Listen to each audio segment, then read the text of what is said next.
Peace. Peace and love. Peace and love. Peace and love to the good people. I think I'm all good on my end. Yes. I should be good. Let me check with the family. Peace, everybody. I hope everybody is good. Salute. Salute to everyone. Let me check my family out and see what we looking like. Oh my goodness, we got some people up in the building. Very happy to see some of the family up in here. Yes, indeed. Can you guys hear me okay? Let me know if you guys can hear me. Throw some nines in the chat. If all is audible. Let me know if we are in the building. Okay? Let me know if we could if everything is audible for you. Yes? Okay. I see some nines. Let me scroll up to the top so I can salute the good family in the building today. Salute everybody. Okay? Big love, infinite blessings to my twin, Daryl Anderson, 10 toes, as per usual. What else is new, King? Right? Always 10 toes with the love. Salute to the King, Daryl. He says, salute to the beautiful queen, aka my twin, Sugar Free. Salute to the rest of the kings and the queens in the chat. Big love to the King, Daryl. You already know what time it is, Daryl. Throw them nines up, okay? When Mars is stepping, the nines got to be in the building on deck. That is my number. Okay, salute to the king and the coach Hudson, my comrade in the building. Okay, he said, we in here. Salute to the queen of boxing media, my comrade. You already know what time it is, comrade. Always lovely to see you. I hope everything is well. I hope you have been well. Okay, salute to the king Jut in the building. Lovely to see you. Oh my goodness, hold up. Not the king BFTB. I start blushing when BF is in the building. I really do. Salute to you, beautiful king. Thank you so much for stopping by. I really appreciate it. Can't say that enough. He says, as soon as she goes live, I'm ending mine. Oh, you was live, King? Damn, I wish I could have caught you. I didn't even, but I was kind of bouncing around doing stuff. So wonderful. Wonderful to see you, King. Thank you so much. And if you are live, I can't wait till you, jump in with the family so we can cook on some stuff, right? Salute to Sheriff the Deputy Mac. That name is everything, by the way. He says, the Queen. Salute to you. Lovely to see you. Oh my goodness. Oh, we got the King Freedom's March in the building. Salute to the King Freedom. Always wonderful to see you. The fire starter. That's what I'm going to call Des 22, boy. What? Because he started all types of fires this past week. Okay, salute to the King Des 22. 10 toes with the Queen. I appreciate you, King. Thank you so much for stopping by. I appreciate you. The King DP Rocker. Okay, one of the founding fathers of the Foot Promotions. What? My teammate, my brother DP. Lovely to see you. I hope you have been well. I hope you had a wonderful week and a weekend. And it's always lovely to see you. Salute to the King Hustler's Home. Salute to Jay Grant. Blessings to you. Oh my goodness, my beautiful sister Cammie. Hey, Cammie, baby girl. What's up? What's up to my baby girl? Huh? I spoil her. She is a grown ass woman, y'all. But I have so much affection for Cammie. I have to talk to her like I talk to my own sister, with all the affection that I could muster up, because she is absolutely adorable to me. And she is just my sister girl. I just love my sisters. Salute to the beautiful Cammie. Drumming for life, I see you. Oh, my beautiful sister Chiquila Fields is in the building. Infinite blessings to my big sis Chiquila. She says, salute warrior queen SugarFreeMars and the chat family. Yes, you guys, as you guys make your way in, salute to the King Snoopy. I see you. Dream team and nothing else. You heard? You already know what time it is, King Snoop. Oh my goodness, we got the King David himself in the building. What? Salute to the King David. Lovely to see you. Lovely to see the good family, you guys, as you guys make your way in. I'm definitely wishing everybody well. Oh, salute to the King Chris in the building as well. Nice to see you. I appreciate you for joining us and joining the dialogue. Oh, here he is. Here he is. He says, salute, Queen.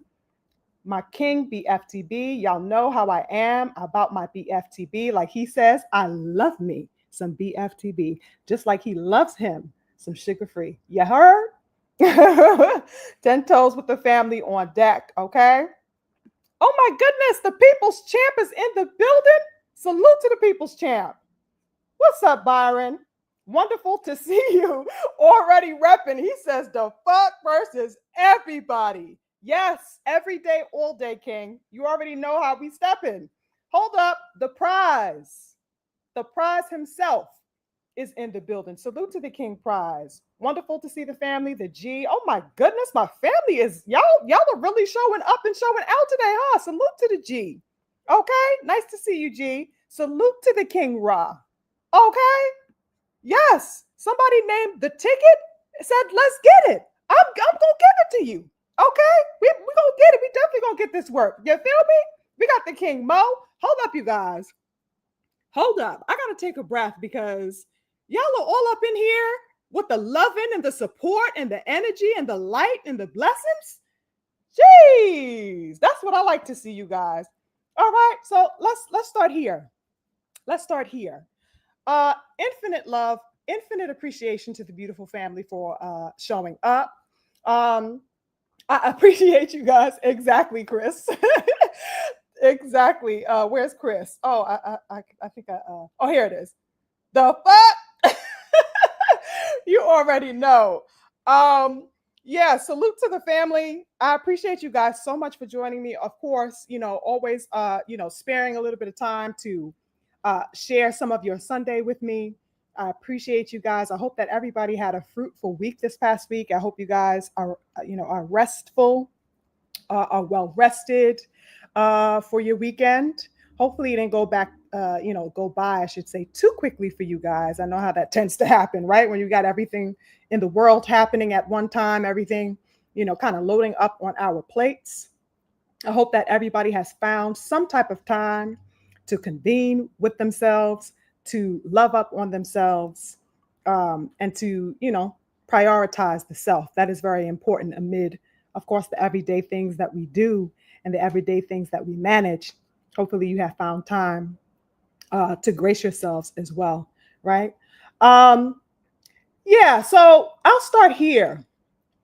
You guys. Now, how do I want to begin this? Excuse me if I take my little pauses. I am enjoying some cinnamon candy today, so forgive me if I take my little pauses. But I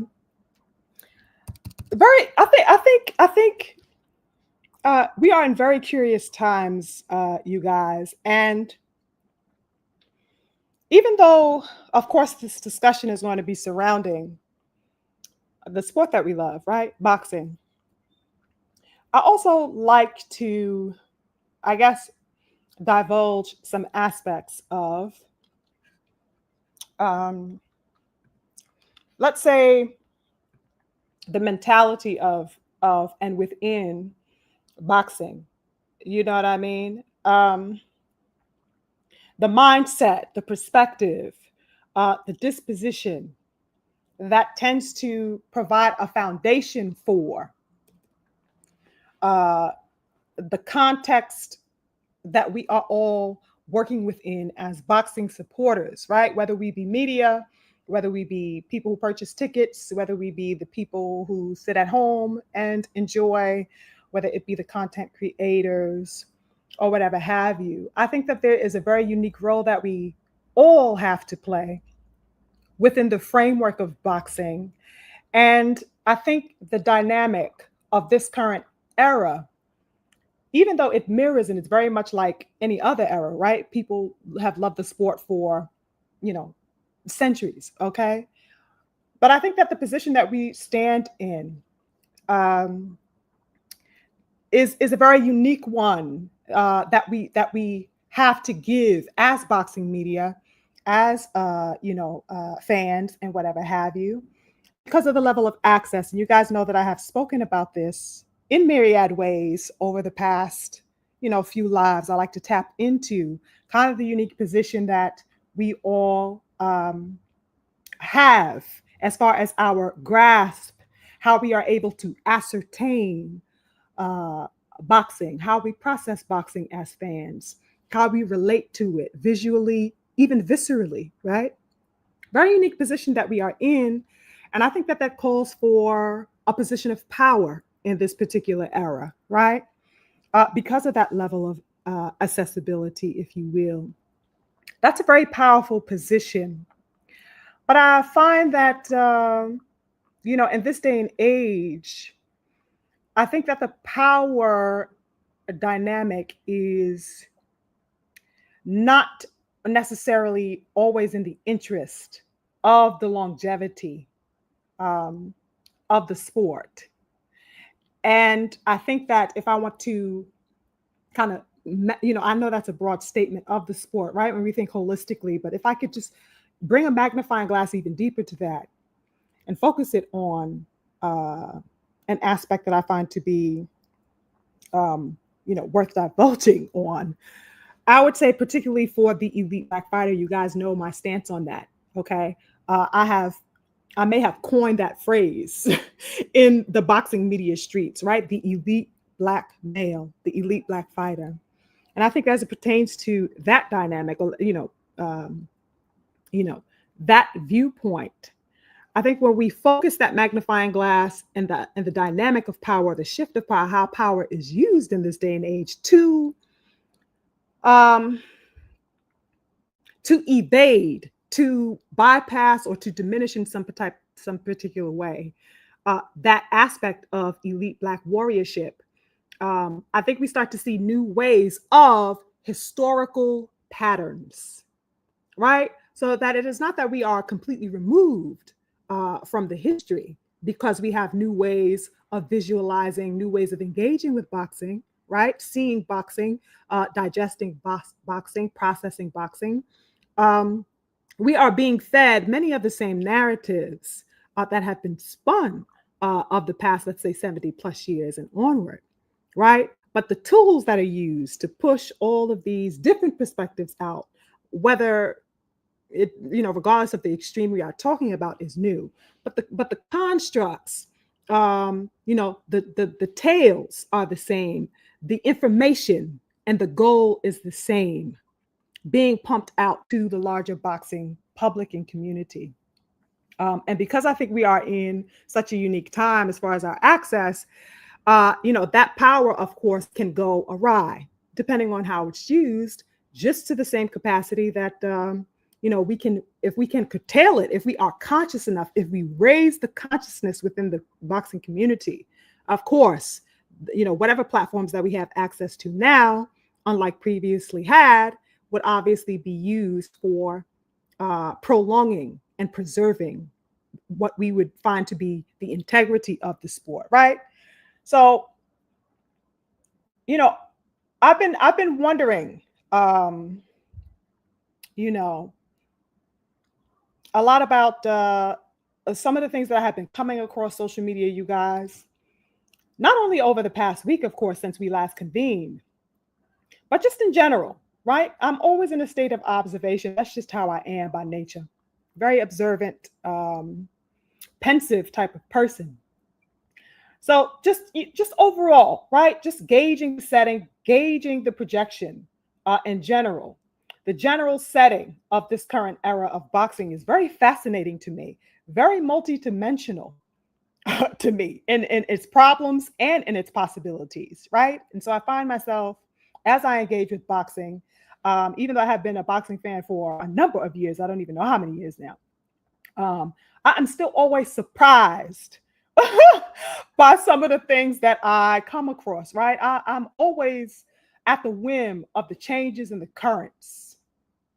I sit back and I peer into the layers that have recently been added onto and within the boxing landscape, let's say for the past 5-6 years, right? I've been thinking about this and just gauging, like in my mind, just going through the Rolodex of the last 5-6 years in my mind. And I have been seeing the things that are or have been recently added to the narrative, to the construct, and things that stand to be, acting as a foundation for this era of boxing, and could possibly be a foundation moving forward. And I am questioning if those types of materials should be a part of a foundation. You know what I mean? These new things that are being introduced, should they be added to what we deem a foundational perspective, or a foundational view? Should these be pillars that we are standing on? In other words, these new things that have been augmented within the boxing landscape of this era. And I have been wondering, why these new parameters are being set. I have been wondering about, what the particular usage is that we get from these isms, the foundations within the isms that are being introduced, these new isms. The ism, let's say, of hyperbolic displays of overqualifying fighters who have not yet proven themselves. That's one of the isms that I could use as an example for us today to gauge with, right? An ism is nothing but a framework, a perspective, things like that. That's what we would deem an ism, a way to view something, a disposition. What is the current ism that we find now of hyperbolic, dramatized displays of fans seeking to overqualify fighters before they have even proven themselves, you guys? Y'all know what I'm talking about. The ism of the hypothetical. What is up with this era and the hypothetical matchmaking? That's another ism I have been calling into question. Why is this being popularized? The ism of hypothetical matchmaking. What is it? What is it surfacing? Okay? Because in my view, these hypothetical matchups are nothing but a point of safety. It's a point of safety for the people who are, needing to preserve the sanctity of something that they fear losing as a fight fan, something that they do not want to witness a fighter lose. So the perception is based in fear. So they make up the hypothetical fights, and they remain stagnant within that. And they prefer that stagnant energy in order so that they can remain safe. Well, at least I don't have to run the risk of seeing a fighter be defeated. At least I don't have to run the risk of people telling me, nanny boo boo, your fighter lost, even though I, run to every fucking platform and channel that I can to do it to somebody else's fighter. I don't want that done on to me. So let me safeguard the movement and progress, just so that I can have a selfish clinging to this fantasy. You understand? Or in other words, there is a refusal to encourage actual matchups from happening, matchups that will feed the sport and create the men, the very men that we seek to deem worthy. Let me refuse the encouragement of these men being made. I don't care what is sacrificed. I don't care what is, lost to the sport as a whole, so long as I can protect this fantasy. This is the going ism, unfortunately, within boxing, and I see it all across the board, from media to quote unquote content creators, to fans, to casuals, all, it runs the gamut. This is a very prominent viewpoint that is going on within this era of boxing that I cannot necessarily account for looking back 10 years ago, 15 years ago, 20 years ago, and beyond. It wasn't as pervasive or as frontline as this is. Do you understand what I'm saying, people? Okay? This is an ism within boxing that I am questioning the value of. Okay? And I think that we need to begin to have these types of conversations openly and honestly more often. And the real ones in the building already do, right? Because we ensure that this is at the forefront and the basis of our discussions as people who are very passionate about the sport, right? So that the refusal to encourage the matchups that will make the fights that we want to make, that'll make the men great, that'll make the warriors great. There is a refusal to back that. Okay? And as a result of that, nobody is deemed worthy.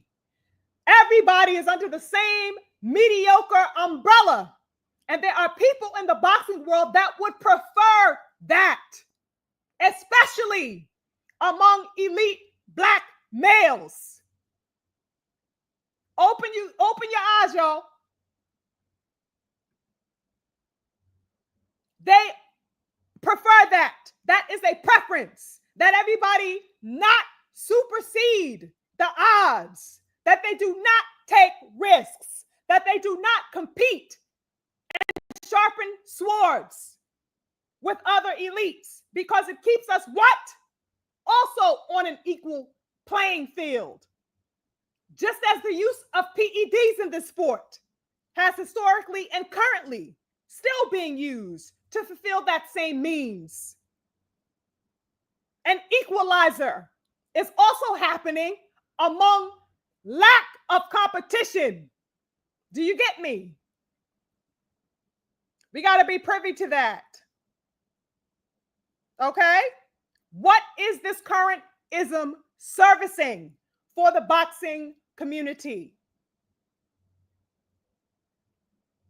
That is one of the things it's serving, beautiful people. And we've got to be very blunt and courageous enough to say things like that. I think it's very much worth a dialogue and an analysis, because here in this place, that is what we do. That is what I created the platform to tap into, right? The discourse, the larger discourse, not just of, sitting back and, chugging a can of beer and saying, yay, our guy won. I'm not interested in that. My passion is much deeper than that, much more complicated than that. Okay? I'm looking at the lives of fighters that I support, lives that are on the line, of men I respect, of women I respect. Okay? We got to open these things up. And that is why I provide this space for us, or at least that's what I hope that this space can provide. Because here, that's what we do. We open these types of things up and we enact our reconnaissance. Reconnaissance.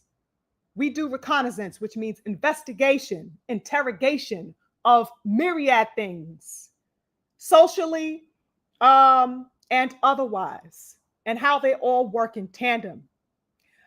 I'm curious about what motivates this era of boxing, beautiful people. And moreover, I am curious about what motivates the so-called boxing fan of today.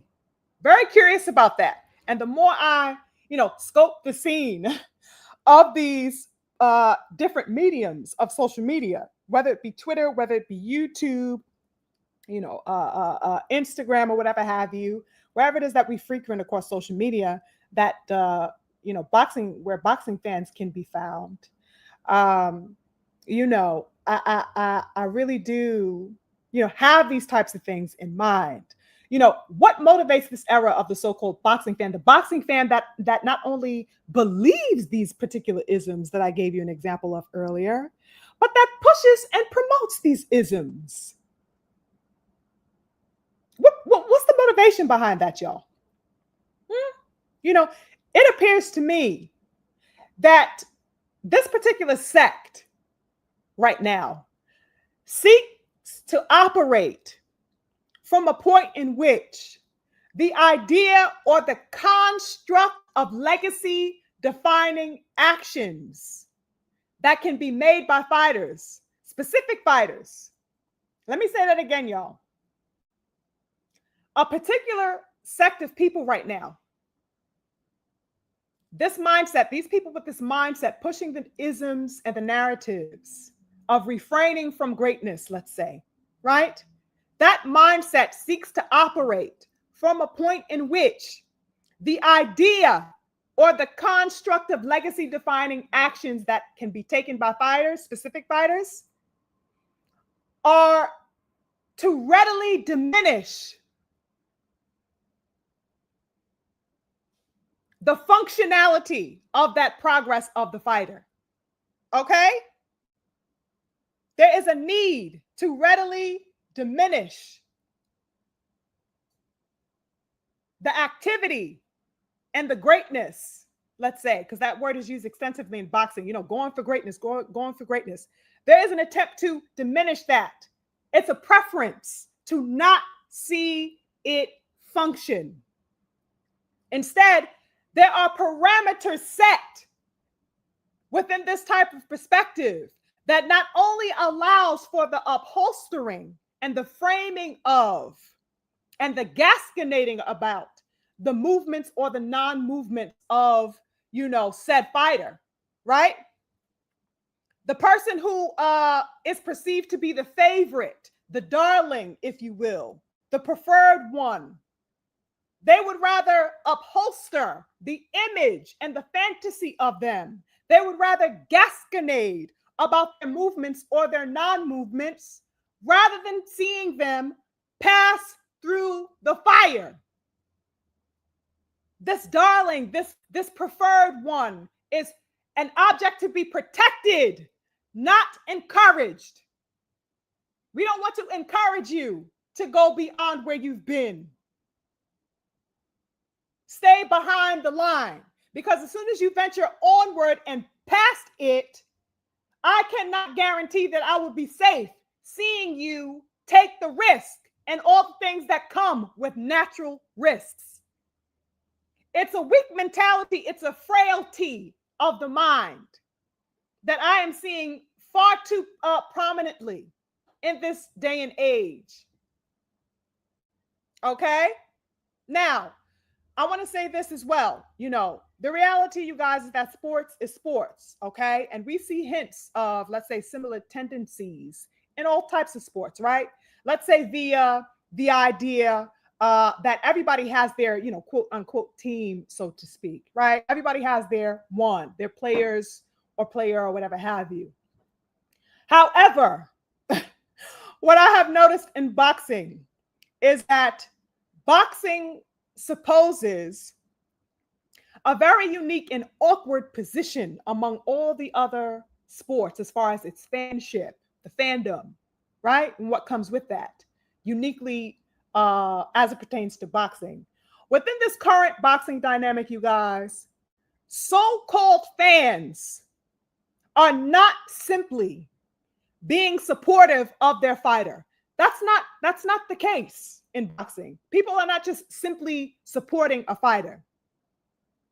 What they are doing is obsessively clinging to a fighter, to the idea of a fighter, such that they'd be willing and are liable, because of that obsession, to denounce the movement and the progress of the entire sport in order to display what they feel is loyalty.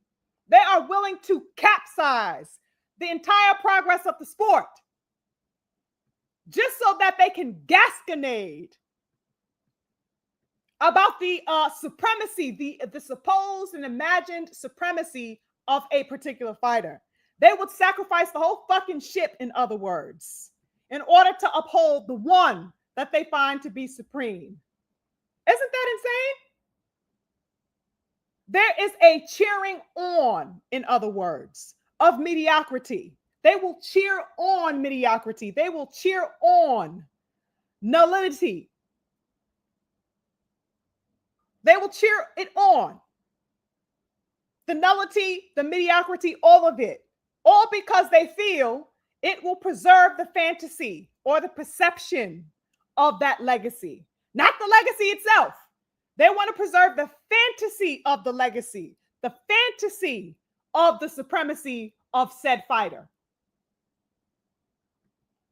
It's crazy work, y'all. And I have been noticing this across the board. Absolutely across the board. It is not like basketball or football, people, where you show up for your team or your favorite player and you expect your team or your favorite player, whatever have you.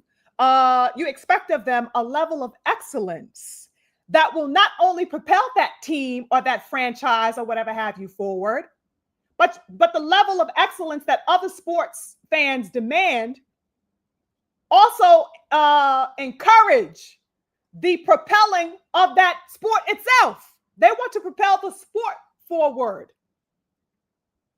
They want to thrust that particular sport towards further solidification of legacy that will be remembered and respected for the coming decades. That is what they are showing up for.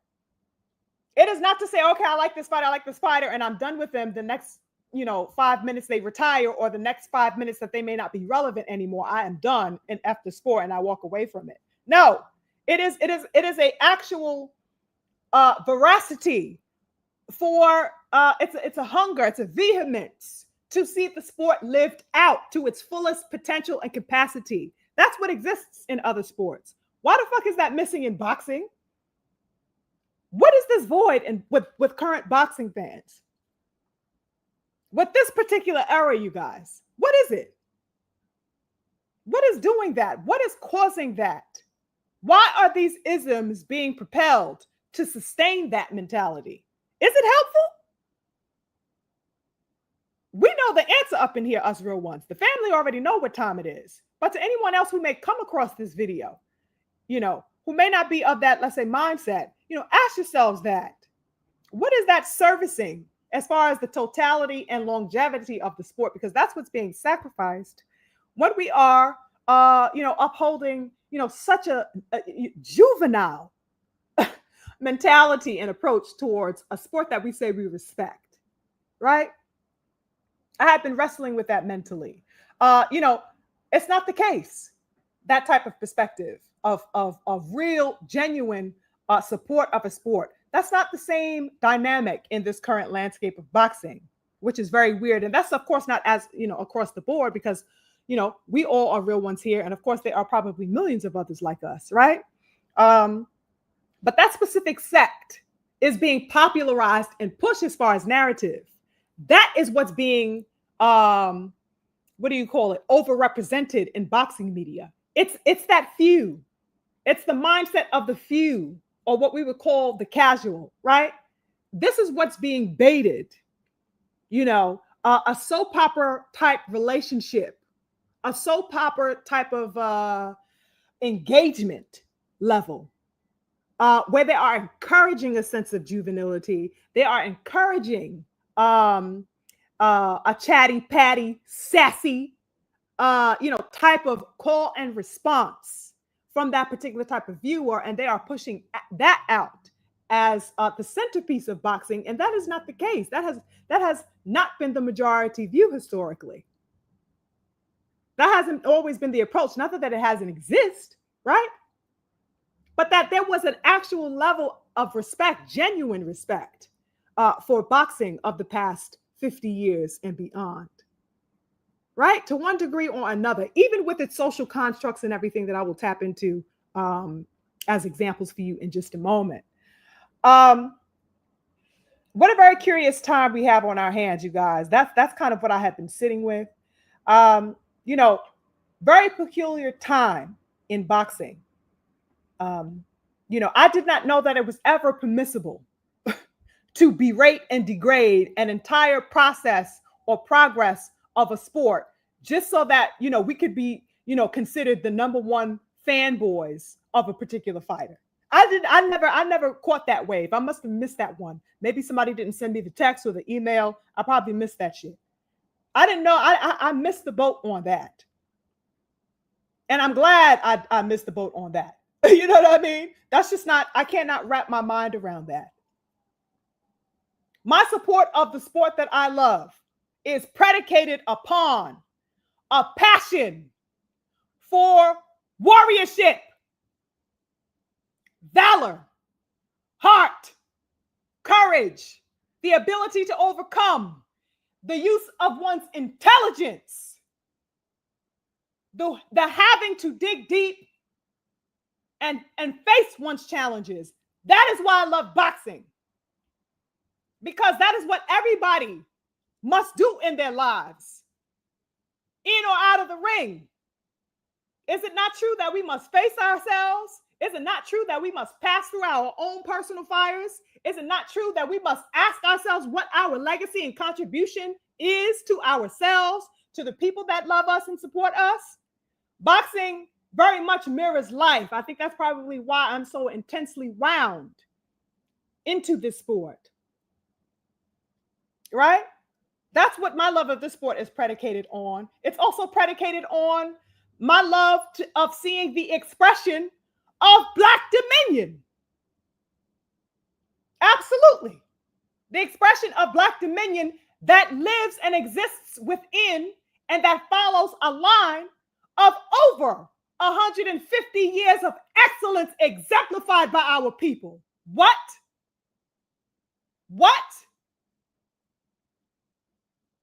That's what I show up to see and to support.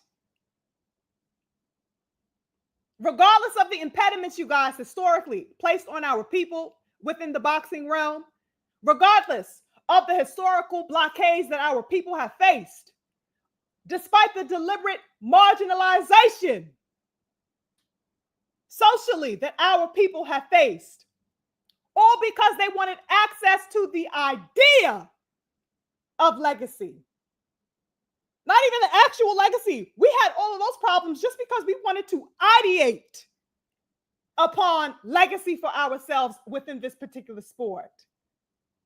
I mean, we fought more than any other group just to assume, just to be able to say that we too have valor. Okay? Just to be able to assume the same valor that everybody in the entire world today wants to imitate, the same valor that they want to replicate, the same stylized expression that they want to berate, but at the same time emulate. That's what we contributed to this sport. That's what these people capitalize off of to this day. That's what we popularized and made relevant. That's our people. And that's what I show up for. My passion for this sport and the history of this sport is part and parcel of those cultural ties, okay? Unique to us that we have imparted to this sport. So that when I come across a public or a fan base or whatever, a mentality, a media, whatever the case is, I come across this group of people, this class of mindset, and particularly people from our culture who are of that particular mindset, who are about these isms. Okay, people who have no semblance of the effects of the very history that I am talking to you about. Okay, no semblance of that history or what it took our beautiful kings to build within this sport. The sport that we see today, built by those hands. They built it into what we see today. I look at those types of people and I see, for example, arguments being made across social media, justifications being made for mediocrity. After all of those beautiful brothers were dreaming about having a title shot, Black men, after they were being denied title shots, I'm seeing people arguing across social media about how somebody's belt don't matter. What? All the shit that we were denied, our people couldn't even fight for titles at a particular point. And you are telling me that a belt don't matter? Legacy does not matter. I don't care about the legacy. I am here for the bag.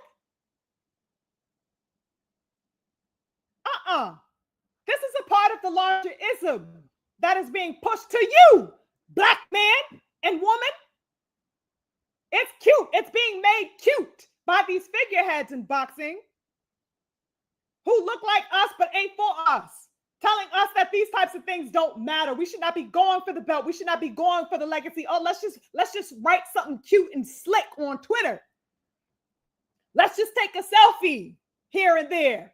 Let's just boast about the cars that we have or whatever have you, or the new hairdo of the moment or whatever have you. Legacy ain't cute. That's what they are telling to the black fan and the black fighter. And the black fighters who are dumb enough to surround and immerse themselves within that ism are the only ones that are falling behind, because it is meant for you to fall behind. Because like I said, that is an evening of the playing field by the major players who are formulating this basis and perspective. They are not telling Mexican fighters that belts and legacy don't matter. They are not telling any other group of fighters. But they are ensuring that you regurgitate that information and that you believe it and that you love it, that you love your downfall and degradation. How about that? I'm hearing these arguments and justifications all over social media for mediocrity. They are arguing for mediocrity. They are arguing for the upholding of senseless and outrageous levels of entitlement within fighters and all types of things. This is what they're arguing for. I get absolutely beside myself, you guys. It's wild work. Absolutely wild work. You know, the obsession of these so-called fans is crazy. And that obsession by these so-called fans, and also as propelled, like I said, and driven and motivated and fire started by the careless media, is only concerned with the present. Why? Because if you keep these distractions and the bait and the attention on the now, people are not looking at tomorrow. They are not saying, oh, okay, wait, stop. I know this is, kind of a running joke, the idea that, this person's getting their money. I know that may look cute, but what does that say of the person, the young brother coming up behind them? Nobody is thinking about the next one's coming.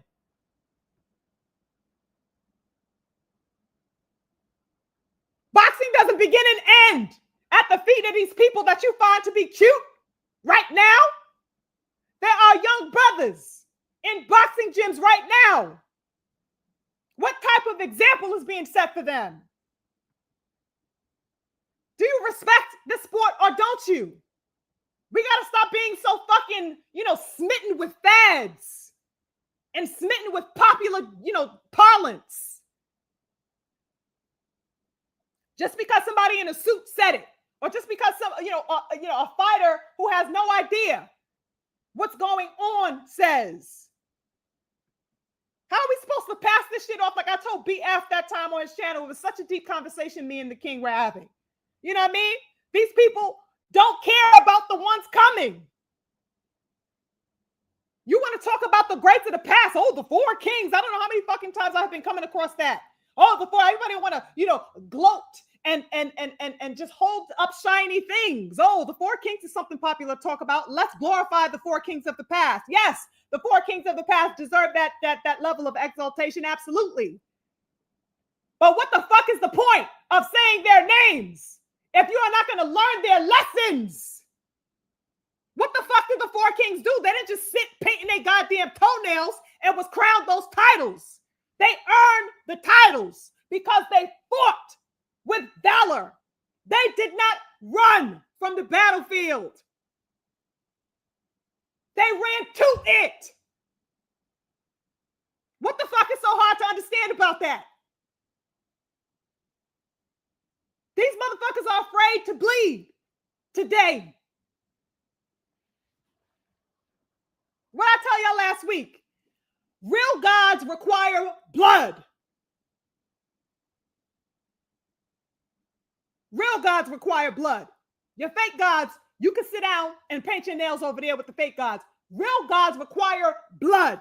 You got to feed them blood, which means your effort. There is no wishing on a star. You got to get up. Stand up. Look at yourself and make yourself. Cowardice is absolutely disgusting to me. And it's just running rampant in this sport and societally as a whole. We got to get rid of that shit. Absolutely disgusting work to me, you guys. We cannot have that level of inanity as a prominent feature. It's not that it will not exist, okay? Because all types of perspectives exist. It is life. But that what should be upheld is a level of character that dares not to fold under pressure, but that can be made from pressure. What do they say?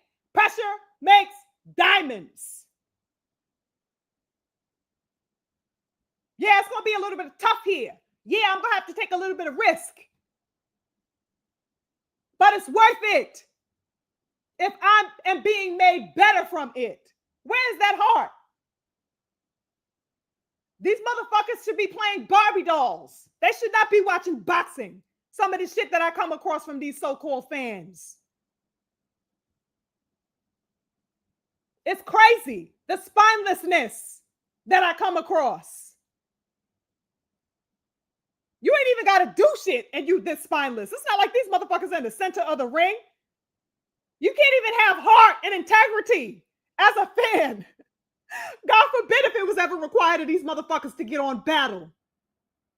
My niece would be at my side at battle before these motherfuckers. Real talk. That's the level of spinelessness going on around here. The whole parlance is nothing but cowardice. It's shrouded in cowardice.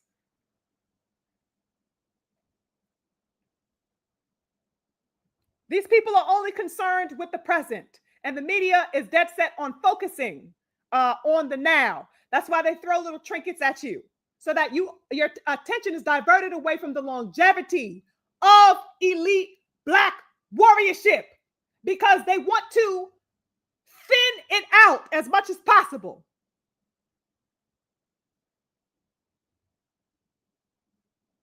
The more thin and lean we can make that Black line, the more we can dilute that Black elite line within boxing 150 years strong, the better it is for the people in power who want to see you removed. So it is in their vested interest that you do not show up. It is in your vested interest that you surround your parlance and your jargon with saying things like legacy and belts don't matter. It's in their best interest that the best not fight the best, because your longevity is absolutely not guaranteed so long as you stay parroting and exemplifying such a juvenile mindset as a fighter or fan or whatever you may be. You will be ushering in that new wave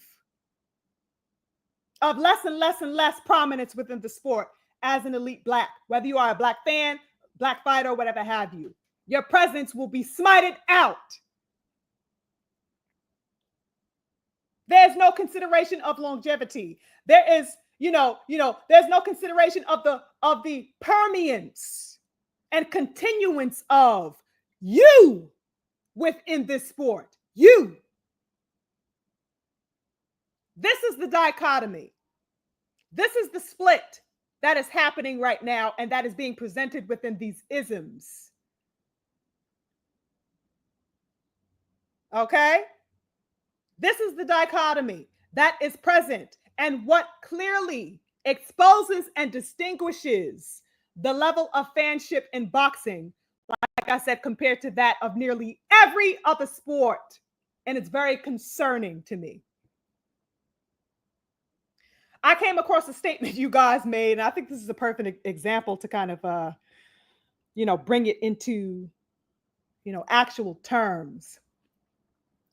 I came across a statement that was made by a supposed fan of Red Light Special Davis. Okay. This was a fan of Red Light Special Davis, this person. And I forgot what platform I was on over the weekend. I forget who that was. I don't know if that was Blue. I was on somebody's platform. And, I think that this exemplifies and crystallizes the mindset that I'm explicating to you, beautiful family. Now, I get tickled even thinking about it because it's absolutely, I just don't know. So this is what was said, you guys.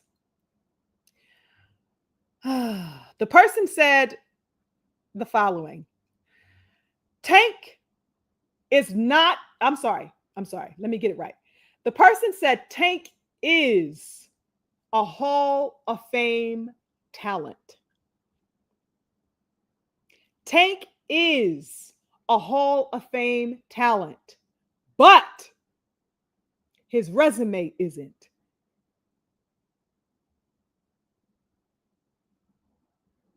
That's the statement. Tank is a Hall of Fame talent, but his resume isn't. Did you hear that? Sometimes I really do wonder. I really do. Wonder if people know what it is that they are saying. Do people just talk, or are they actually cognizant of what they are saying? Is there a level of intelligibility that is happening within people before they speak, or are they just spewing out words? Can you believe that statement? Tank is a Hall of Fame, and this is definitive. He said this definitively, you guys. Tank is a Hall of Fame talent, but his resume isn't. Do you feel this? So here is an ism right here, and it's part of the larger ism that I was sharing with you. Here is an ism that denotes that Tank Davis, this particular fighter, can be and should be viewed and placed at a level of a Hall of Famer, despite the fact that he does not have a shred of a resume to speak for him. Do you understand what I'm saying? Hall of Fame. He is a Hall of Famer. He is saying that this man should be viewed and considered and deemed as a Hall of Fame fighter. His stature is that of a Hall of Famer, that of a Muhammad Ali, that of a motherfucking Ray Leonard. You know what I'm saying? That of a Floyd, of a who, whatever beautiful king you want to pull from. He is on that level. Without a shred of a fucking, matchup that solidifies this status. No resume to back it, but his language is saying that he is a Hall of Fame fighter. No action to prove it. No effort. No certification. No validation as far as his resume. The only thing that makes and certifies a fighter is the level of competition he did battle with. Even though this motherfucker don't have that, y'all, he's a Hall of Famer. Now you hear? That's a Hall of Famer. Woo, Hall of Fame talent. He ain't fucking fight nobody. And this is a fan acknowledging that resume is not up to par for somebody who has been in the game this long and somebody of his age. But he is so engulfed in that fantasy that I was speaking about earlier, that he has to surmise in some type of way that this man is credible, even though the very thing that gives him credibility is non-existent, y'all. Just marinate on that shit, y'all. This is the problem with the era of today. This is one of the most pervasive issues within the current landscape of boxing, is that fighters are being deemed everything that glitters, everything that is considered golden. That's what they are being deemed before ever passing through any fire. They don't have to show fire. They don't have to showcase valor. They don't have to exhibit warriorship. They don't have to combat. But they are Hall of Famers. This is the era. This is the idiom that is carrying this era of boxing forward. I want to say this, as I have said time and time again. I have supported Tank Davis. I don't even know how long, y'all. Okay. Up until recently. And I have only rescinded my support of that young brother because of the second half of that fan statement. His resume is not Hall of Fame worthy. In other words, his resume is not credible. I do not find his resume to be up to par. And not only that, he is refusing to show up. He is deliberately deciding to not show up, to not be considered the very thing that we would like to crown him, which is a worthy, notable talent. He is doing everything to not have to exemplify that. That is why I have rescinded my support. But does he have the potentiality? Is there a latent potentiality? Yes. Yes. I think any true boxing fan can look at that man over the past however many years. Whenever you first and initially came across him, you said, oh, whether he got your attention because of his association with Mayweather is greatness. Oh, okay, I'm going to give him a try. Whether you saw, a particular, move that you like, whether you, love the way he places his punches, you love his accuracy, you love all of the things there. Well, no matter what it was that caught your eye about this man, something, whatever it was, showed us, oh, this man has got something. But what is the point of having it if it is not being utilized to its capacity? I think that amid all of the conversations about Tank Davis's retirement, of course, that kind of, caused a firestorm again. The aspect of his retirement. I mean, it's never left my, my focus point because, it's difficult for me not to. He said what he said. I'm not going to act like he did not say that. But for a lot of people, I guess it ignited a level of curiosity and banter back and forth and stuff like that, with Rick Glazer making the claim that it was actually official, that retirement thing, that like he had gotten a source that had confirmed that, even though, of course, we don't know what source that was a part of Tank's team could have ever stated that without Tank himself stating that. But even beyond that, what I'm saying? Like I said, my focus is not necessarily the aspect of rumor, but the fact that, he has told us over the past several years, real talk, but more recently, of course, within, since the start of the new year, pretty much at the beginning of the year, that was something that he was aiming to do. That's something that he was projected to do. And that was his goal, to leave the sport by the end of the year, as early as the end of the year. So that, just sitting back and imagining this man leaving, let's say, for example, that came to fruition. Let's say December 31st, 2025, he said to the world, you know what? That's it, y'all. You know what I mean? I told y'all I was giving you the deuces. This is it. You know what I mean? He solidifies that. How will we look back on this man's career? What will it mean to the person, like the gentleman who I came across on a particular platform, who said that this man is a Hall of Famer, but he doesn't have the resume to prove it? What is that going to say to the people who have believed in him? Whether you were somebody like me who's not really rocking with his moves, or whether you are, 10 toes, 1,000% diehard, whatever have you. What do you have to show for the people who have showed up for you over the past decade of this man's career? What will be given?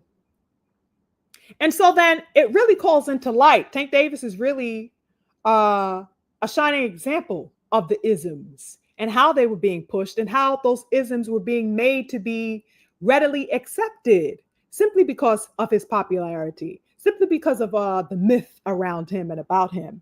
All of the things that we accepted just because, he was a self-proclaimed face of boxing because he did numbers or whatever have you. But look what the masses of boxing fans were willing to accept just off of an idea of this man. He had not done anything as of yet to the degree that he should have, to the degree that we hold other boxers accountable to. He hasn't exemplified that. He hasn't even unified a belt, unfortunately, in his entire career. As a 30-year-old man with a decade-long career, no unification.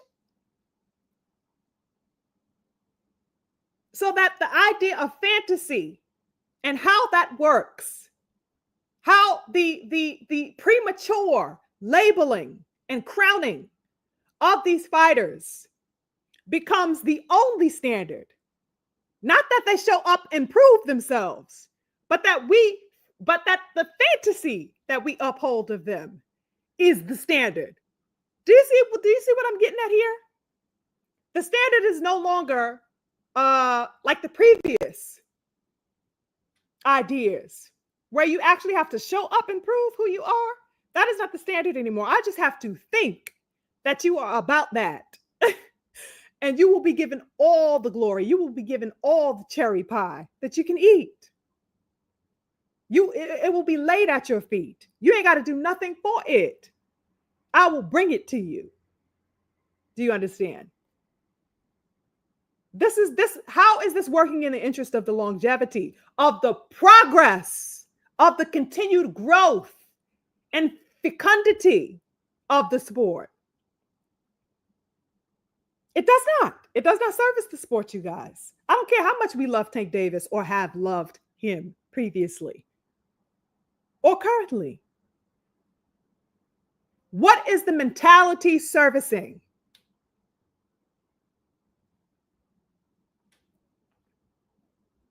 It's a deep question. And I really don't think that a lot of people are ready to reckon with that question or these types of questions.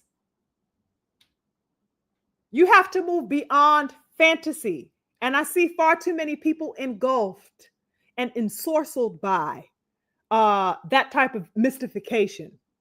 They would rather remain there than to see that man make a fire with his hands.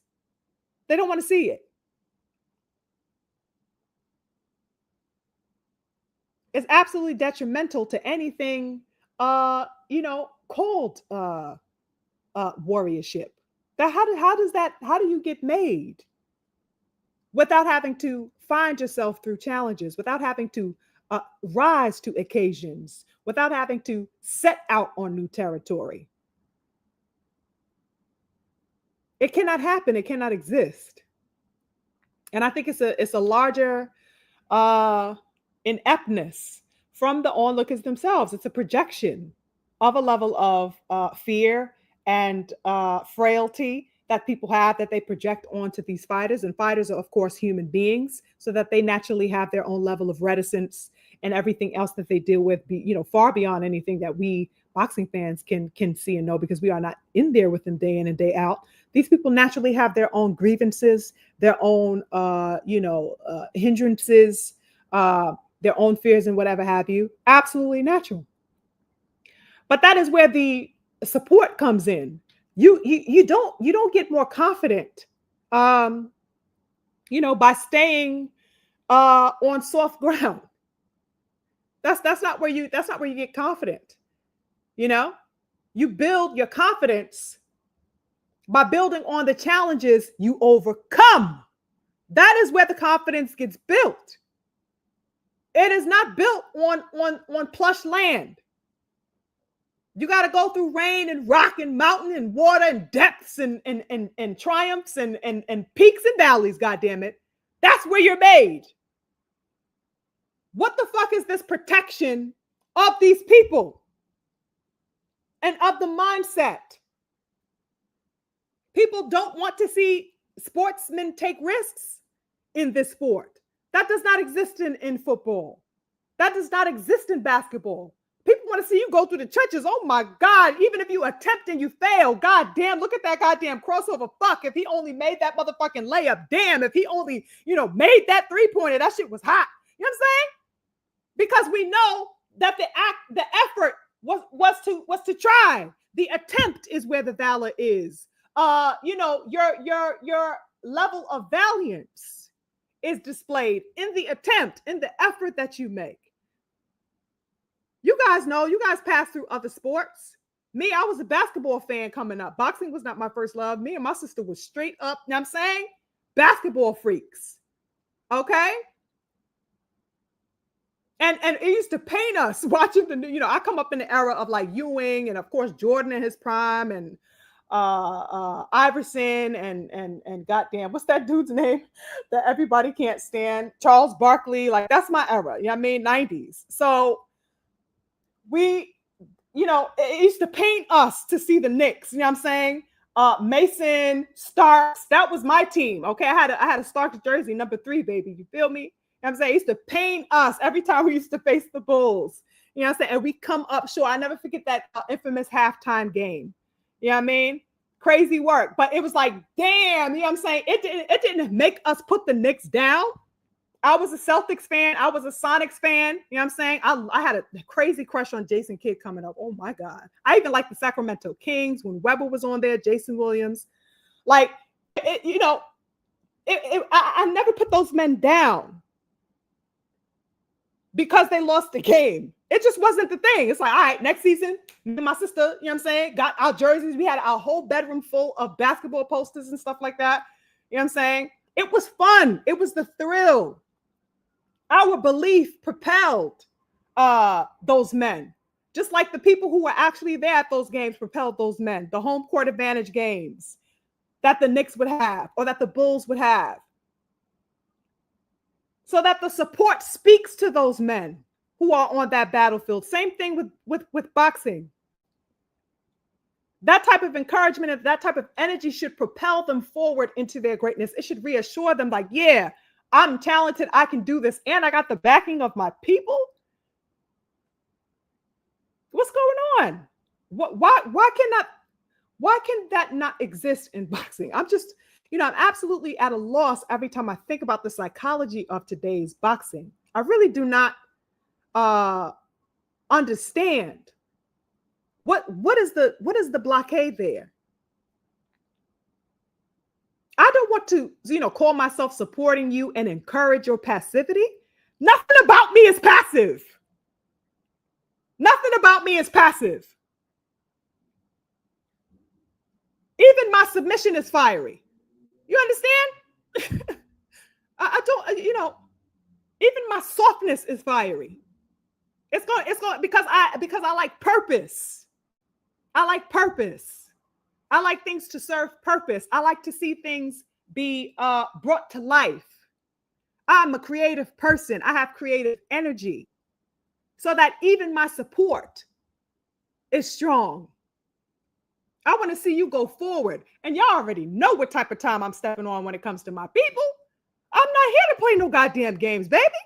You know what I'm saying? We're going to go all the goddamn way. We're not going to have step nothing over here. We're going to take it there. And we're going to be our best selves while we're doing it. I want to see these brothers succeed. I would love to see Tank Davis succeed. I would love to see him say, you know what, Goddess, Sugar Free, you know what I'm saying? Before I go out of here, I'm going to at least fight Shakur Stevenson. I didn't get a chance to get Devin there. That was the lollygagged with that. Let me go ahead and go fight. You know what I'm saying? I would love to see him turn to us brothers and sisters who love this game and say, you know what, I'm actually do that.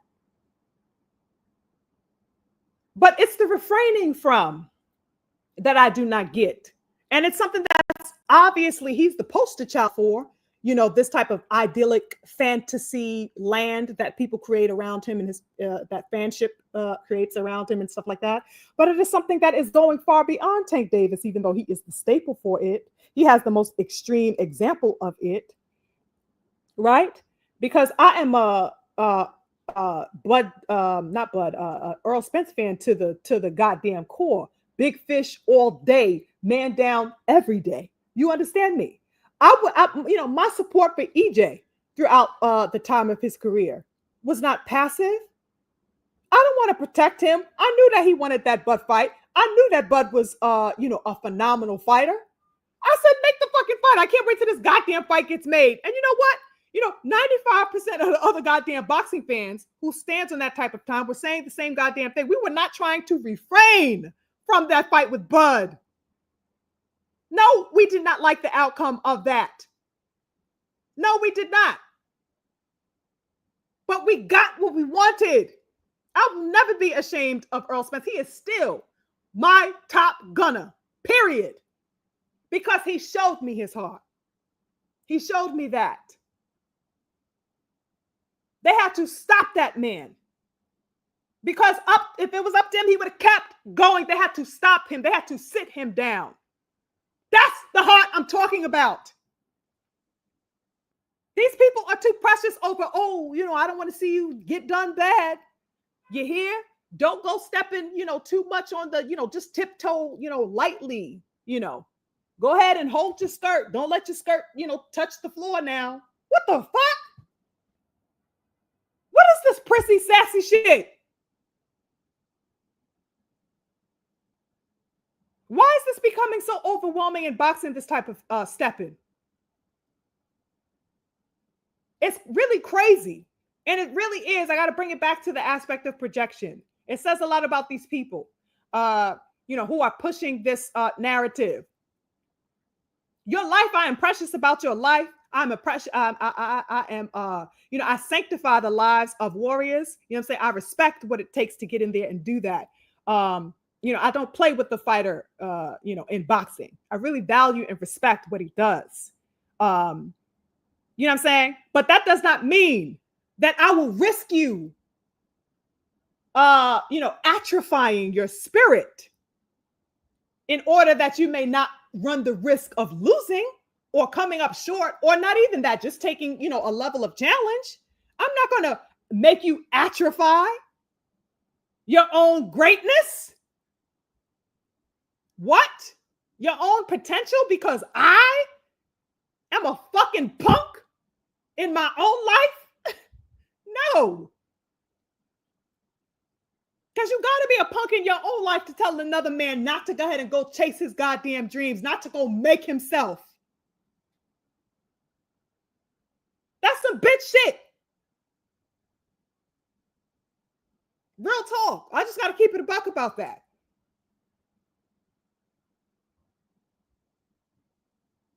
A real stand-up person ain't going to say nothing like that at all. Because that's not the type of code. That's the mindset is just not processed to that type of time. You want to do it? Where you at? I'm 10 toes right there. Oh, you aiming there? All right, let's go get that. What's the problem? Even for fighters I don't necessarily consider myself vehement supporters of. I know what type of time they on when they showing and proving. Salute to you. They get my respect. Because they are showing a level of valor that is true to their path, their identity. They're assuming of legacy and greatness for themselves in whatever form they see fit for themselves.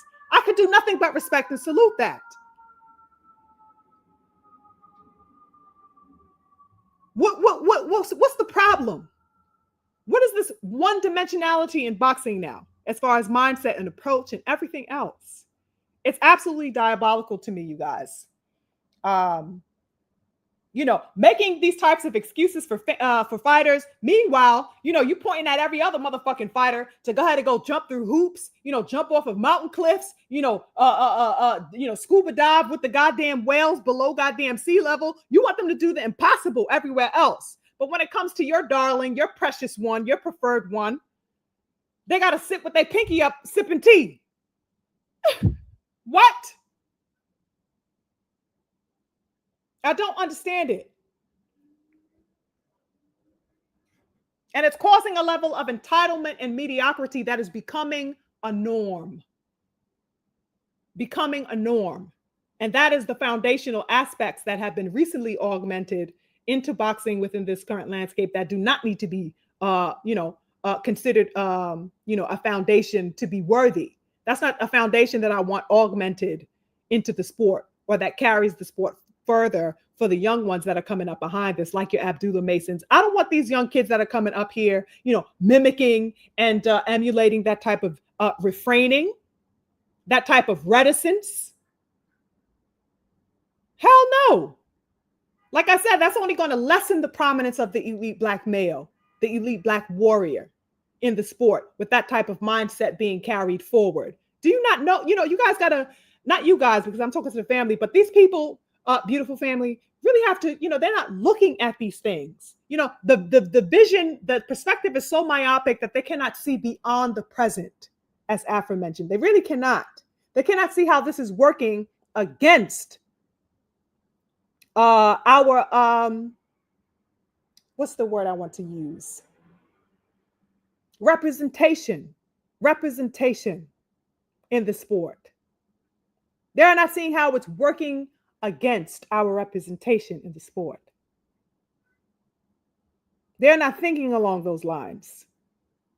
And it's very, very problematic. Let me check with my beautiful family, see what y'all think about that. I know I have been going on, but you guys, it really has been an aspect of thought for me that, I'm sitting back and just look, all the things I'm digesting over the past week, coupled with all of the things that I have been seeing just overall for the past few years. And I'm like, what, where did we land? How did we get here? What is this place and point that we have arrived at? I have so many questions about it. And it's not anything that is going to ensure the greatness of the Black elite fighter. And it's definitely not going to be anything that is going to highlight the Black fans of boxing, right?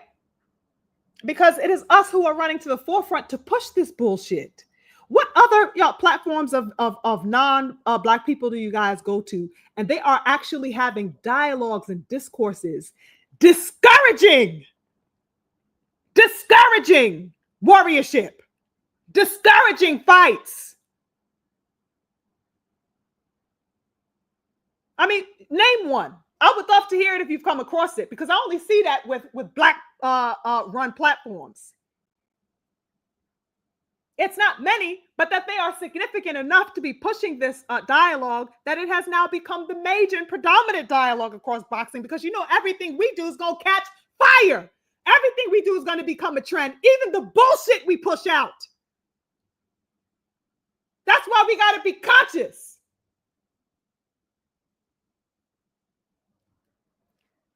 Let me check with the beautiful people, you guys. This stuff is really insidious. Absolutely insidious. Let me check in here. Yeah, twin. Exactly. The next generation of boxers have nothing to look up to. It's just diabolical. I mean, when you really gauge the weight of it, twin, absolutely diabolical. Duncan Carter, I don't remember if I've seen you in a recent live at least, but salute to you. Thank you for joining. He says, this generation of boxing fan is different. Has to be because of the multimedia age. Yeah. And that was something that I tried to kind of divulge in the preface of our discussion was, the dynamic of that social media age and its power as it pertains to, Black fighters and Black fans, because our level of accessibility and our ability to now control and create and foster The dialogue is so palpable now. It's so accessible because of the instruments of social media and stuff like that. It's so far reaching. The power within it is very, very, very, weighted. The things that we can do with it, how we can build ourselves, how we can promote and support ourselves and each other. That I don't think that it's being utilized for that purpose. I think that they are, of course, the real ones out here doing the business, all that type of time and that have the consciousness, what I'm saying, to foster conversations that are of value and of substance and that propel that sport forward. But then we also have to see there's the silencing of those voices as well. I don't know how many people in here watch My Beautiful King Champside, but he, for example, is probably the only large platform, who is constantly censored as far as not with what he says, but that the YouTube itself, seems to be working against this beautiful brother at particular moments. And that when he is giving his live, or let's say when he is talking about things that are considered controversial to the general boxing media, let's say the things that you do not hear on these quote unquote major platforms or anything like that, when he tends to speak about these things, all of a sudden, his live has interference. You know what I'm saying? And he's subject to lose a handful of people here and there because of the buffering that happens on his page. Internet is just fine. Everything is just fine. But those are one of the means of censoring. And it's always when particularly he is really cooking on an issue that isn't so readily spoken about by other platforms who are, working for the popular agenda that was set. Right. And so, that happens to him. And the other example of these platforms, they could be talking about absolute nonsensical things. I mean, just the things that I came across earlier on Freedom's March. I'm not sure if he's still here, but he was divulging and shedding some light upon some platforms who were just pushing, absolute folly, falsities, deliberate falsification of information, deliberately misguiding their public, their audience with ludicrous things. I mean, absolute lies that they pull straight out of their asses. And of course, these people don't face this type of, silencing. So that social media has its uses and stuff like that. But we gotta really reckon with all types of things that are involved with the social media age, and the positive and the negative. But the fact that we have this type of access makes it absolutely more than imperative for us, Black conscious fans, content creators, whatever have you, to use our platforms to service, the integrity of a sport that we say we respect. And of course, most of all, the culture that we respect, which is our culture, Black culture. Its excellence, its need of respect, which has been historically withheld, if you know anything about boxing history, and of course, societally, all the things that we have had to deal with, over the past 150 years and beyond, but particularly 150 years that boxing has been, a prominent feature or a prominent sport.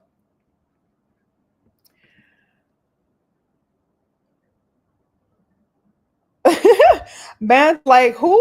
Okaran from Dan Dan? I don't know who the hell that is, but all right. Okay. Let's see what my twin said. The problem with people today is that they are highly emotional, and I could not have said it better myself, twin. Right on time as usual. You feel me? It's just crazy work, you guys. The current landscape is just, yeah, it really could, King Vonnie. It really could all be so simple.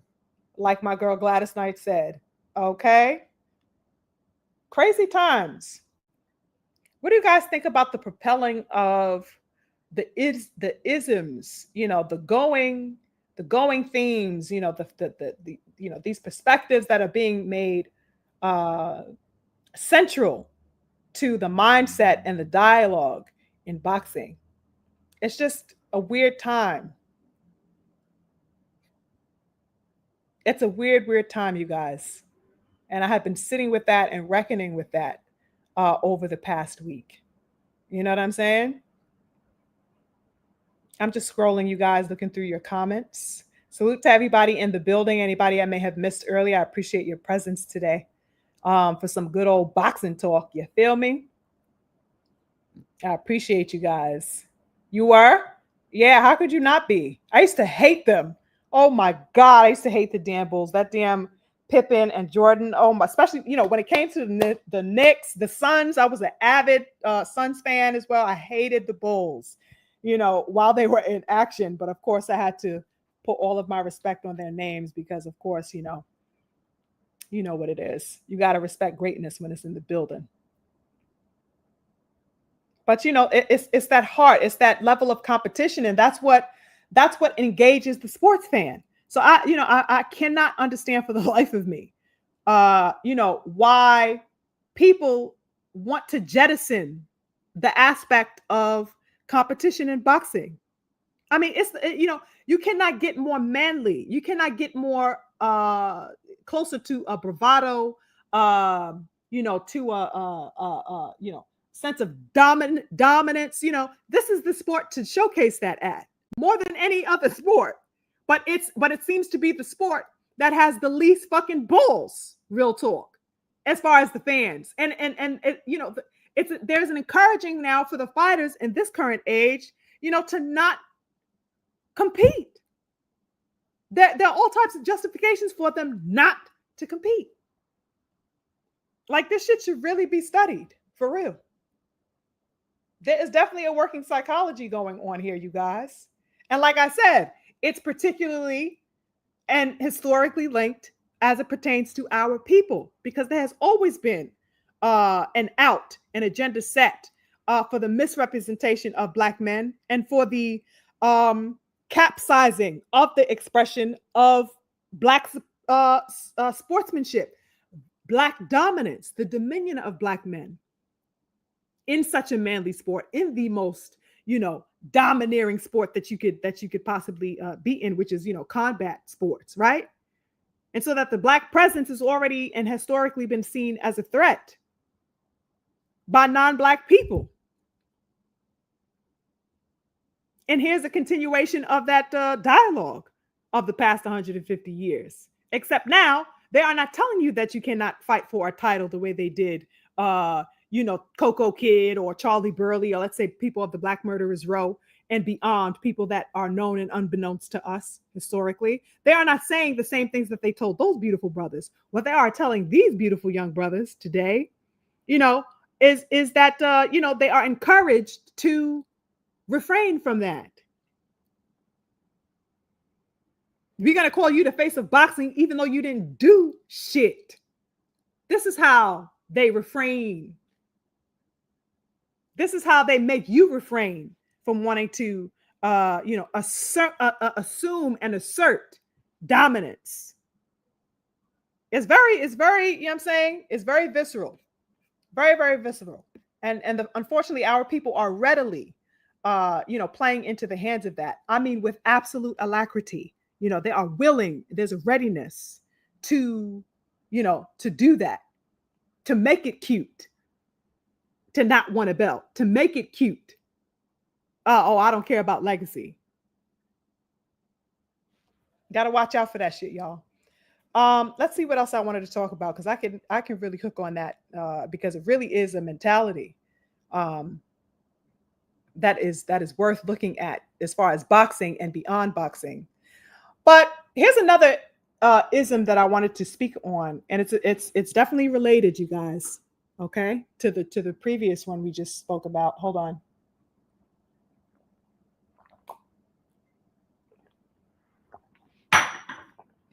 Had to sip my water. Another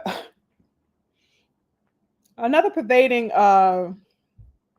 narrative that seeks to push this new ism, and it's definitely a new ism in this current landscape of boxing as well. And that is the ism of deeming the elite Black male as a drug cheat, it's a need to have elite Black warriorship synonymous with drug cheating, even though overwhelming and alarming numbers of non-Black fighters, particularly Mexican, over the past few years have been the ones popping dirty.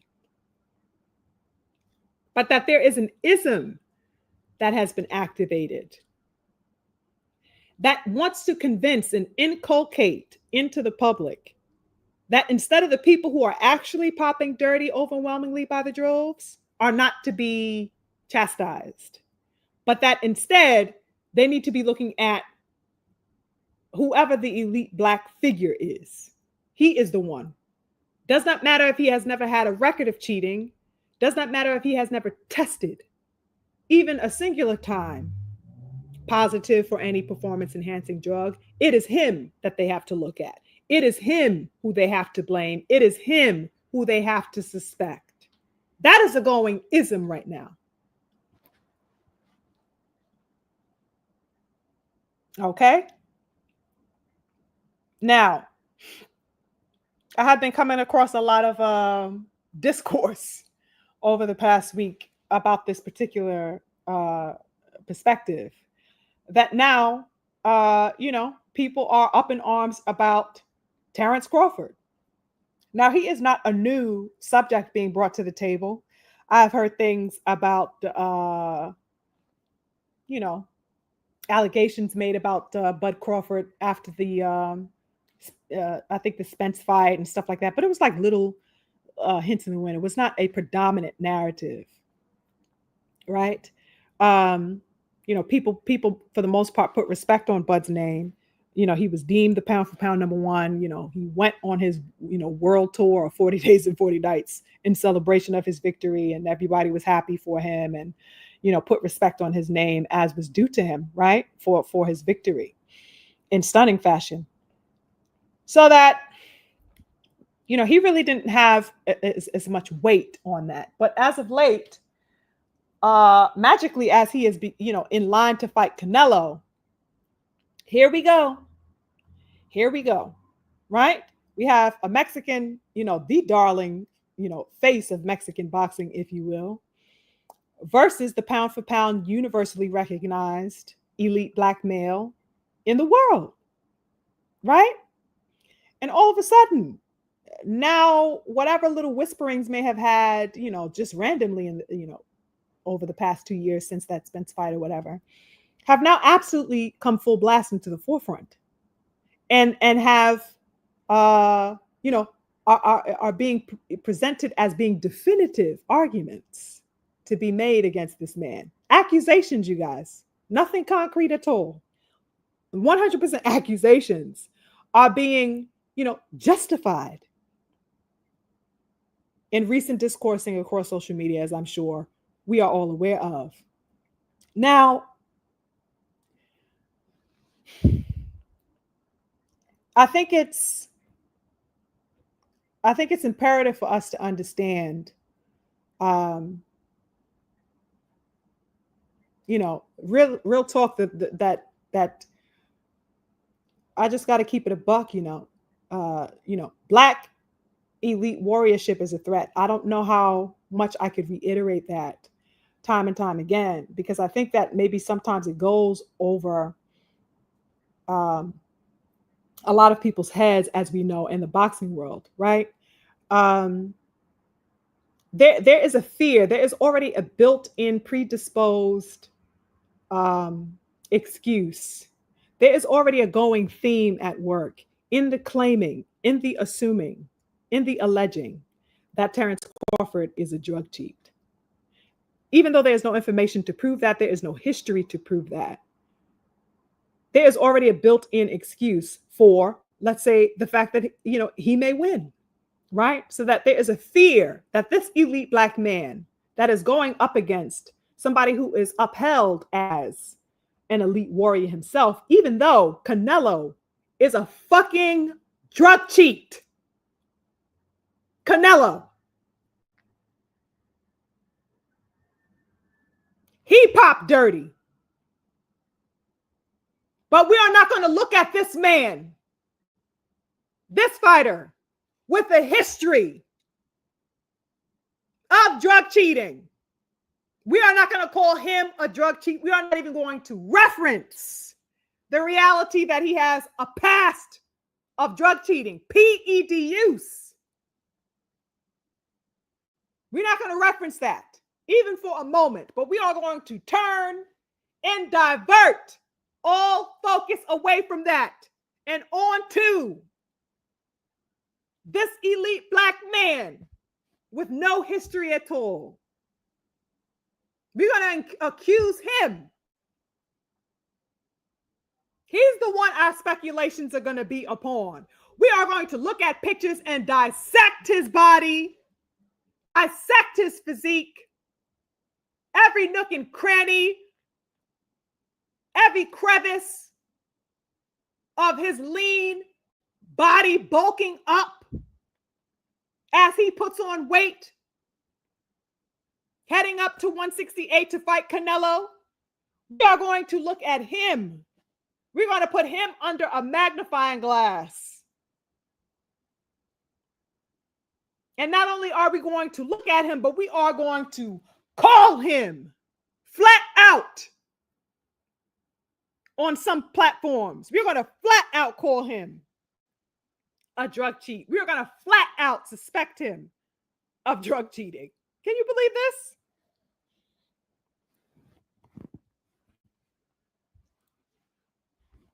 And we are going to have a boxing public gullible enough to regurgitate this folly.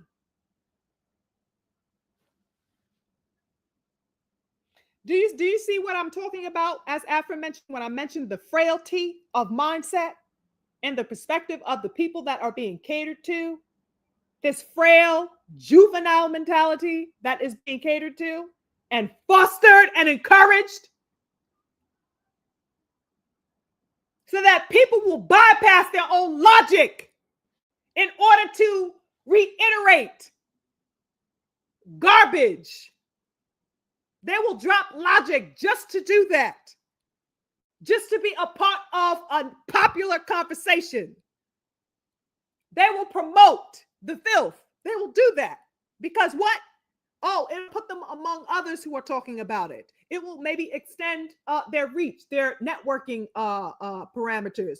Possibly it'll get them likes and views. I will bypass reasoning to say this because it'll put me at the center of a going, trending theme and topic. That's for the ones who are trying to profit off of it. And for the gullible who have no profit to gain from it other than, I don't know, what the fuck they get from it. Waving pom-poms. They refuse their own cognizance, their own ability to research and find out for themselves because they are told by a platform that looks shiny or that maybe has a badge or a check next to their name or I don't know what the fuck comes with some of these people and why they do the things that they do, but that they will be readily swindled because it is coming from somebody who they trust to one degree or another, or because moreover they may be too simple to go and actually find out and research and cite sources for themselves.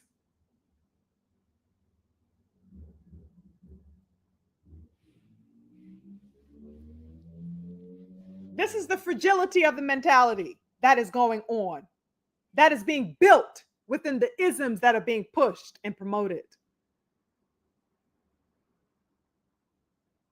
This is what the problem is that they can look at a man in Terence Crawford, beautiful fighter, and be willing to label this man, devalue this man's entire history, his entire career that only speaks to him ever being a clean, upright athlete. They will soil that. in order to jump on a bandwagon whose agenda is only focused on the diminishment of elite Black warriorship. And they will say nothing to the non-Black who popped for PEDs. Lord have mercy. I need a handkerchief, y'all. I gotta dab my fucking forehead. This shit is crazy. And people are okay with this. Black boxing fans across these networks and platforms or whatever have you are okay with this. Who is being called out for promoting such bullshit? Where are they being called out? Where are these people pushing this nonsense and inanity held to the stake?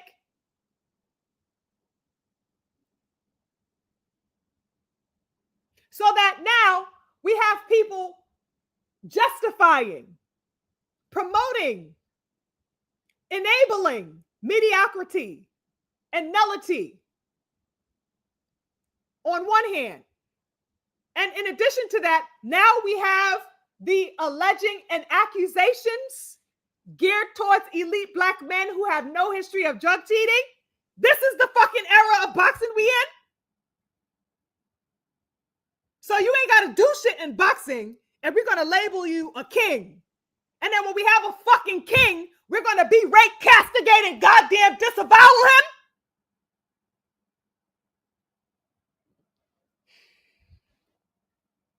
Ass backwards.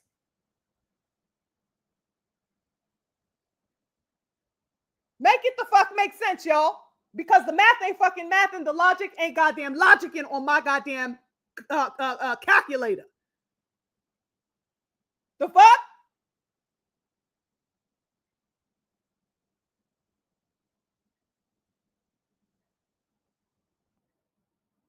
You really can't make this stuff up. You really can't make this stuff up. Not only in Terence Crawford, but we also have the disavowing and lambasting of Devin Haney, who was also labeled ridiculously and falsely made in association with drug cheating. Also an elite Black male with no history throughout his career. How easily swindled people are. How much vehemence they have for throwing all types of assertions and assumptions towards a Black elite fighter than they are to people actually the malefactors.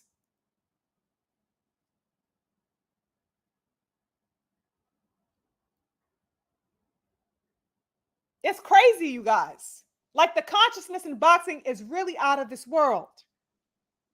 The lack thereof, rather. What the fuck are these people getting out of being swindled like this? How the fuck is this servicing the legacy of the sport? These people are ensuring via their juvenility that there will be no other Sugar Ray Leonard. There will be no other Floyd Mayweather. There will be no other Muhammad Ali. Not that we need to have clones of those fighters, but that the legacy of Blackness and Black excellence continues. They are ensuring that it does not with this type of practice.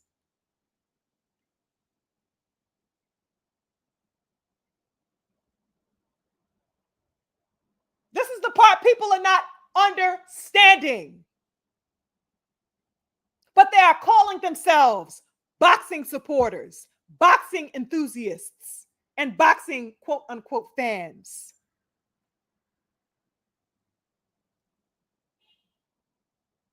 How the fuck do you uphold the sport? By disavowing it?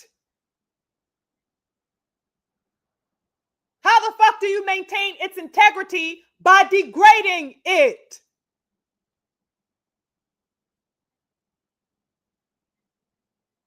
I don't know if people are just, that dumb or that fucking dumb.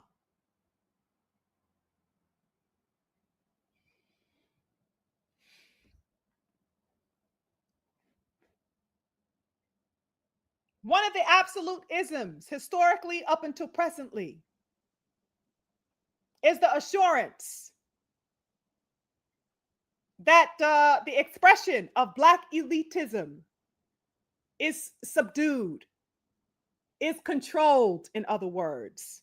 It has to be objectified under a negative light in order that it may be controlled. The narrative about the elite Black fighter, the expression of elite Black excellence.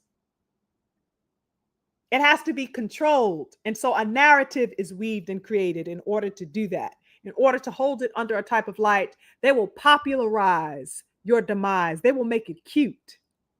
They will make it appealing with things like, oh, he's a drug cheat, even though you don't have a history. And they'll have the whole world repeating that shit. A whole world of gullible people, rather. Not us cognizant ones, but the gullible. That's why they appeal to the fucking senseless, because the senseless will produce and reproduce the bullshit that was inculcated into them. They will do it without even thinking about it. And they will pass it on unknowingly, far and wide. That is why they cater to that mindset, that sect of population, of that sect of audience. That's why it's imperative for the work of the conscious ones, to do the work that we do continually, the way we do it, unapologetically. That's why I salute, first and foremost, the two beautiful kings whose shoulders I stand on in this boxing game, and that is the beautiful King Champside and the beautiful King BFTB.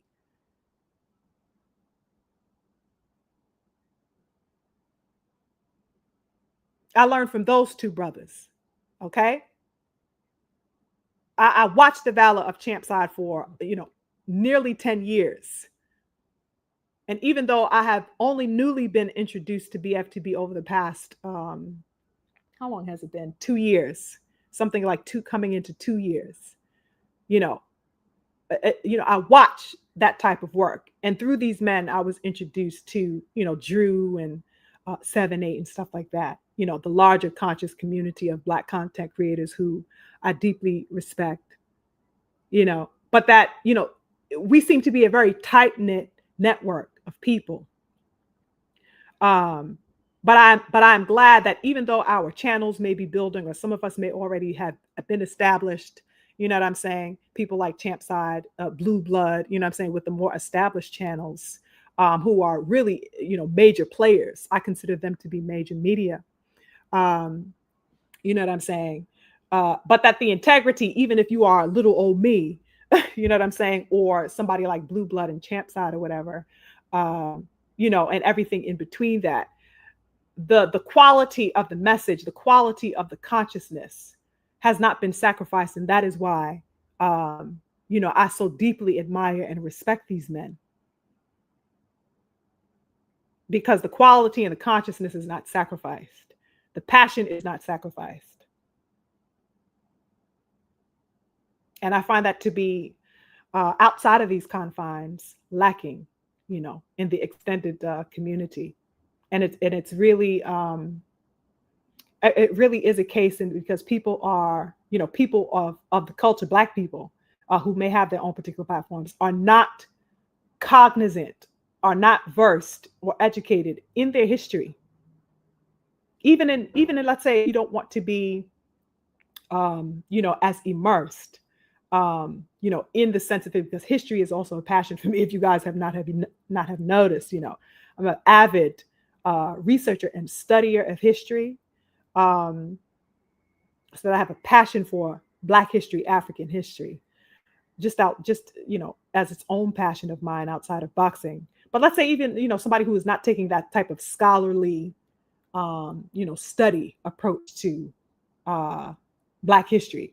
Just in boxing, I think that one should be versed as far as their culture and their connection to boxing as it pertains to their people. You should know things like that. You should know that your brothers in in the past have been denied title shots, deliberately left out of the conversation as a whole,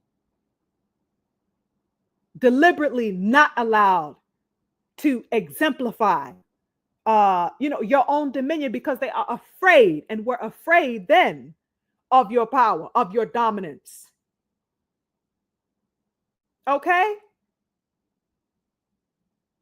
You got to look at people like Jack Johnson and the things that man has faced. You got to look at the fact that there are that dude Schmeling, I believe that white dude Schmeling, who was fucking sitting with Hitler. You know what I'm saying? And doing all types of goddamn Nazi salutes, Nazi formations, and sitting right hand with goddamn Hitler. Said that was his favorite fucking fighter on the planet, and how they expected him to beat Joe Louis. Y'all have to know about things like that, and the odds that were against Joe, and all the things that Joe had to shoulder.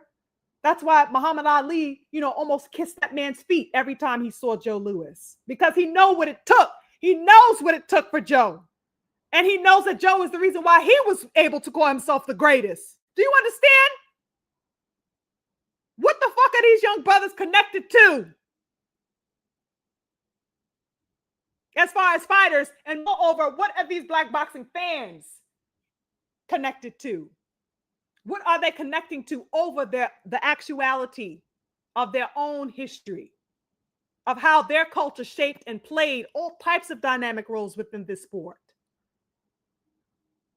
And the negatives and positives of us, and that was placed onto us, that we still carry to this day. We have to know that, so that there's a consciousness raising that needs to happen among the black boxing fanship. And a part of that has to come from us not being ashamed to claim that, to wave our flags. That's something I also say constantly. There has to be the unapologetic energy everywhere, and everything that we do.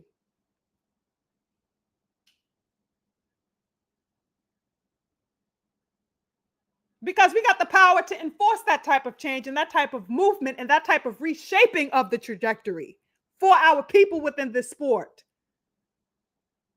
We have the power to shape the trajectory of how we are spoken to via the media and all of these other outlets.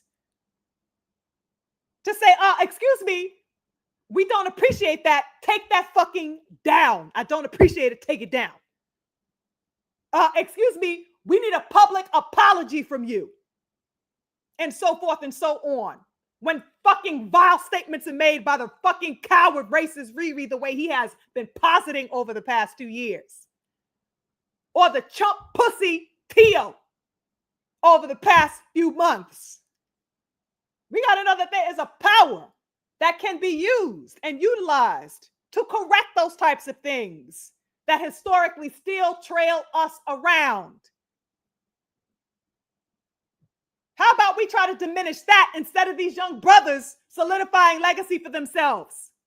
How the fuck do we have, a disavowing of somebody, going for greatness by calling them a drug cheat, but these people don't got no fucking fire for calling out goddamn Mexicans popping dirty fucking left and right.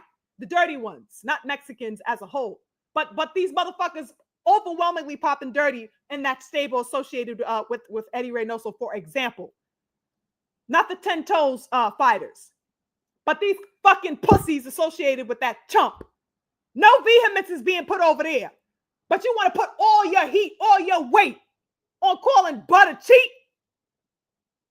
It's things like this that support the idiom, that support the ism.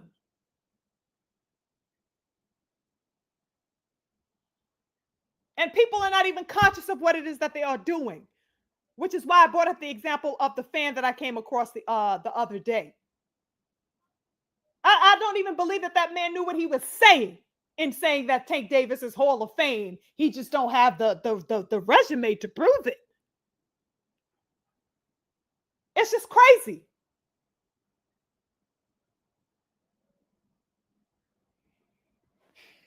There's a larger conversation at hand, beautiful people. And, it's a very pervasive discussion. It's a very real discussion. And it is steeped within the sport. And of course, it extends beyond the sport that we love. But nonetheless, it is happening. Nonetheless, it is very real. And, it is shaping the foundation of things for the better or for the worse. And I think that at this particular juncture, this type of dialogue, this type of parlance, this type of honesty and unapologetic energy, if used properly, can stand, to properly shape and direct all the beautiful warriors that we love and respect, and that could uphold, Black fight fans in a new way. Because as I always try to bring to the table to you, beautiful people, they like to diminish the Black fan. They like to diminish the Black boxing fan. They like to say you don't exist. They like to say you don't support. They like to say you do not invest. They like to say all types of things about us. And it's simply not true. And if we sit down and take on the mindset of a popular agenda, a popularized way of thinking and perceiving this sport, then, you might as well just sit back and let these people spit food in your mouth, because you are not able enough or independent enough to think for yourselves. Where is the critical thinking going on? There has to be more of that. And unfortunately, a lot of these platforms are pushing and promoting to you your own subjectivity, your own mental ineptness, by feeding you all of these types of things, like the garbage that we come across on a regular basis, all of the falsities that they push to you. Regurgitate and have you regurgitating willingly. There has to be a critical reaction to these types of things, a visceral reaction to there has to be active thinking. Because of course it is tied to boxing, and as I say time and time again, it is much deeper than that. Speaking of thinking, if I can get into this really quickly, you guys. Oh, hold on. Did I miss any super chats? I did. Excuse me, you guys. I was rambling this whole time. Let me hit up the people in the super chat before I transition into the next point of discussion. Salute to Glenn Mickens in the super chat, heavy with the support. I appreciate it. Thank you so much. We got Des22, 10 toes on deck with the support today. Thank you so much, King Des. I appreciate you. We got the King Freedom's March. Oh, with the support in the super chat. Got excited. Excuse me for that. He says, always a blessing to be addressed with such elation by my sugar. Keep up the amazing work, Queen. Thank you so much, King. I appreciate you. 10 toes in the building as usual. Peace to my beautiful sister, Chiquila Fields, in the building. She says, you are unapologetically flaming the pretenders. Cook, warrior queen. Always 10 toes down with the sword and spear in hand. I am with you. I appreciate you, sister. Thank you so much, beautiful sis. We have Chris Friday. I don't believe I've seen you before, Chris. Thank you so much. He says, hit the like button for the intellectual food she is preparing for us. That's right, you guys. I always forget to say it. Thank you, Chris Friday, for reminding me. Oh, my goodness. I know I have been going live for something like maybe 6 months or so. I'm still very much a newbie, so I forget time and time again to remind the good folk. But yes, hit that like button, show support, share the content, beautiful family. Oh, my goodness. Wow. We got the beautiful King BFTB in the super chat. He says, salute to the goddess. Thank you, beautiful King. I appreciate you.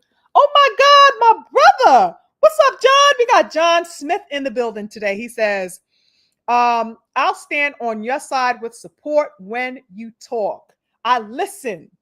Mr. Rain Brother BF and the Queen, the real, normally travel some of hold up. Let me take that back. I stand on your side with the support when you talk. I listen. Mr. Rain Brother BF and the Queen, the real, normally travel some of the same paths. Respect to the chat. Facts, King John. Thank you so much for joining today. I really do appreciate you, King. Thank you so much, and peace. to anyone. Oh my goodness, my brother, the Claymore Rain is in the building. Salute to you, King. Nice to see you. Echo Chambers. Salute to the King Raul Garcia, always showing love. He says, make you believe. Facts, absolute facts. Okay. Yeah, let me transition into this next thing that I wanted to get into because I think it goes into some of the idiom or the ism that I was getting into earlier that I wanted to shed a little bit of light on. You know what I mean? Now, I'm not sure if many of you have come across this, but it's pretty, kind of circling around the boxing world, and that is the idea um, of, or I should say, the resurfacing of Keyshawn Davis to the public. Recently, he came out and went on his Instagram Live and basically issued an apology, the first apology, that he has made on camera to, the boxing world ever since, of course, his scandalous activity back in, what month was that, you guys? Time is like moving so crazy. I want to say, what month was that? Was that May or June? That fight that Keyshawn Davis had his card that featured his brothers, and Keyshawn missed the opportunity to even take part on his own card because he came overweight on the scales by 4.3 pounds, and of course, he lost his titles, and then he showed up to the event, and then they got mad because the brother that lost his particular fight that night drove him into a frenzy, I guess, that and him and the other brother went, oh, child. So basically, Keyshawn, basically came out and finally addressed the public. I guess he finally found his balls, as a grown man to say, you know what, let me go ahead and actually say something, because he has been absolutely in hiding all of this time. With that being said, of course, it was, I guess it could be perceived of as good, that he resurfaced and that he finally faced his fears and addressed the people that he let down. And I would say even particularly, more specifically, the people of his hometown of Virginia, who showed up and, to support him by the droves, and, who were so let down to the fact that I want to say something like it was reported somewhere around maybe 2,000 people had demanded refunds, because of his antics and everything else. It was good to see him actually, man up. He looked quite uncomfortable in that clip. I'm not sure if you guys have seen it, but I'm sure you can find it on Google. You just type it in, it'll pop right up. I'm sorry, on YouTube. He looked awkward. Of course, he tried to laugh it off, but then he even posited in his statement that he tends to put on a face that appears to be unbothered, and that's a form of protection for him, as we know a lot of our young brothers tend to do. So it was coming across, as well in that particular clip of him apologizing and stuff. He said some interesting things. He said that he does not know pretty much what is on the horizon for him moving forward. He has no prospective fights on the horizon. And he pretty much said that it's as if he's retired. That's what it feels like right now. At this particular point, nothing has been lined up. And I'm supposing by lined up, he means that, it probably extends into, no conversation surrounding anything at all. He's probably not even having conversations about the prospect of future fights, let alone actually having fights to look forward to. Doesn't seem like there's much dialogue. So I guess he's being shelved right now by Bob Arum. I don't know what to say about this particular brother. It's obviously hard to imagine this man who has a child, who has a family to sustain, who has gotten comfortable with a level of a particular lifestyle and has been sustaining that for however long that he has been, to now find himself with no pay. If you don't have no fights, you're not getting paid. He pretty much has to eat off of, what he has built up until this point, which obviously can't last forever because he has only just recently garnered the level of popularity that he has assumed. So that now, he just got the level of popularity and stood to make some really significant money for himself, and he fumbled the fucking bag right before he was, taking off, in other words.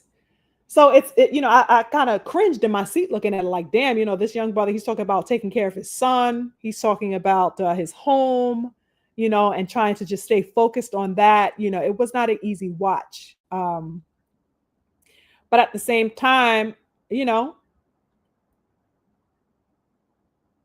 don't know. He has to learn that particular type of lesson. I'm not sure, real talk, who is going to be inspired to take a chance on him, especially if his own home base um, with Top Rank isn't willing to do that.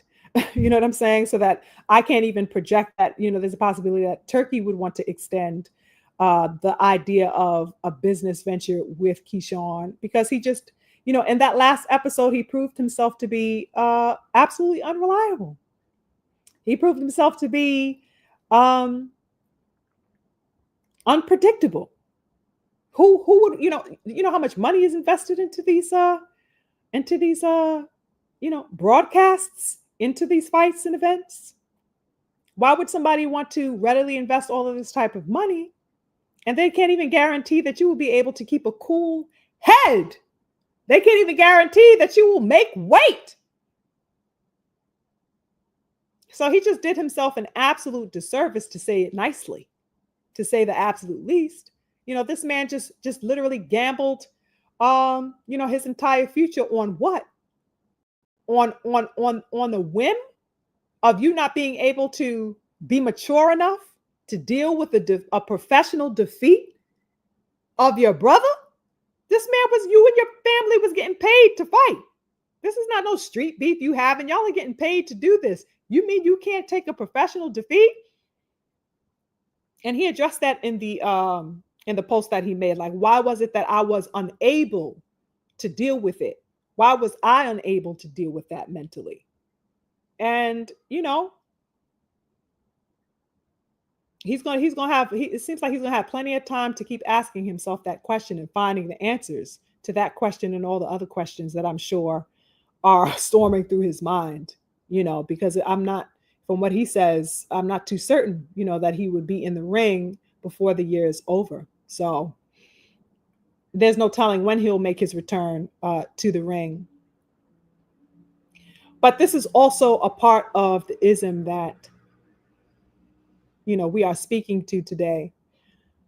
And it's also a problem with, these fighters assuming for themselves, like I said, a hyperbolic level, an overzealous level of entitlement, and of the fans providing the means as well, the supportive role that these fans play in having these fighters assume a level of stature for themselves that they have not yet built or solidified. I think such was the case with Keyshawn Davis, at least partially, right? He got his newfound fame. A lot of people were calling him next up. People are even, saying that he is better than Shakur Stevenson, that he supersedes Shakur Stevenson. You know what I'm saying? People were saying that. And people, of course, entitled to their opinions and stuff like that. But like I said, when we begin to validate and crown these people before they are demanded to show and prove, you get things like this. You get these types of examples. You know what I'm saying? I can't say that, the overzealous support was to the capacity and degree that is exemplified with, let's say, Tank Davis fanboys and stuff like that. But it was surely taking off for a bit of time, for Keyshawn Davis, coming off of his last performance, him gaining the belt and beating what's his face? I forget that dude's name that he beat, Baron Chick and stuff like that. So, you know, he was buzzing, and a lot of the boxing world were propelling that. Um, I think false sense of entitlement and security for him. You know, it's not that we needed to call him a prospect anymore because, of course, he had assumed a world championship. He had beat a champion for his belt, took the belt from a champ, which is, the way any warrior wants to do it, so that he did it the right way. But that the context and the confines in which he was allowed to believe, I guess, that he was, on the level of, somebody having been proven. That's the problem. I think that he may have figured that, okay, well, already, okay, I did this. I took this from Baranchik, even though it wasn't even a competition in that ring. I took this and now I am him. Do you understand? And that the foreground was laid by many in the boxing world to say, oh, yeah, you are him. By the way, you're also better than Shakur. Oh, you're also, on par, with whoever that they thought he was, to consider him the absolute best, even though he had not proven it. He does not have a history of having proved that. It gets murky. It's murky terrain. It's murky water. And I think that a lot of this is going to, if it doesn't change, it's going to continue to soil, the possible paths of these young brothers. It's not fertile ground for us to be building or growing a potential legacy in these fighters. It's just not doing it. It's not the ground to do that within.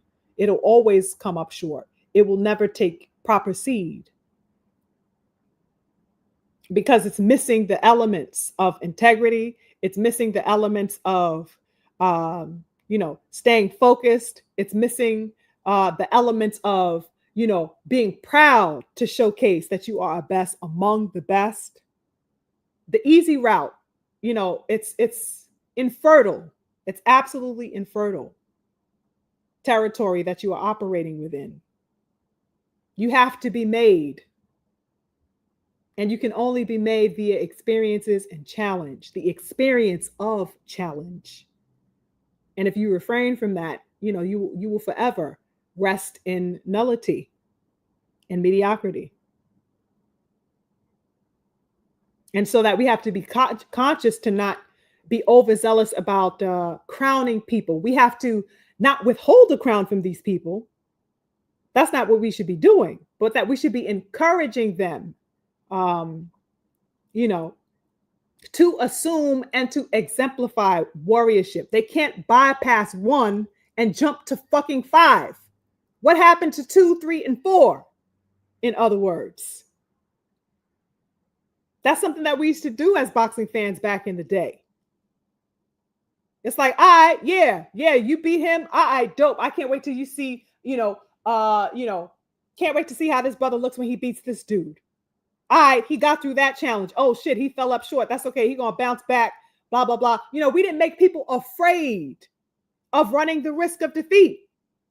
When they were defeated, it's like, all right, nigga, go fight, go get your shit up. All right, come back. Come back. These kids are afraid to do that because they feel like in the losing of their O, for example, they will lose in esteem from us. And they have every right to do it if we are upholding that type of nonsense. They should be afraid. If they know, on the other hand, we're going to be there castigating them.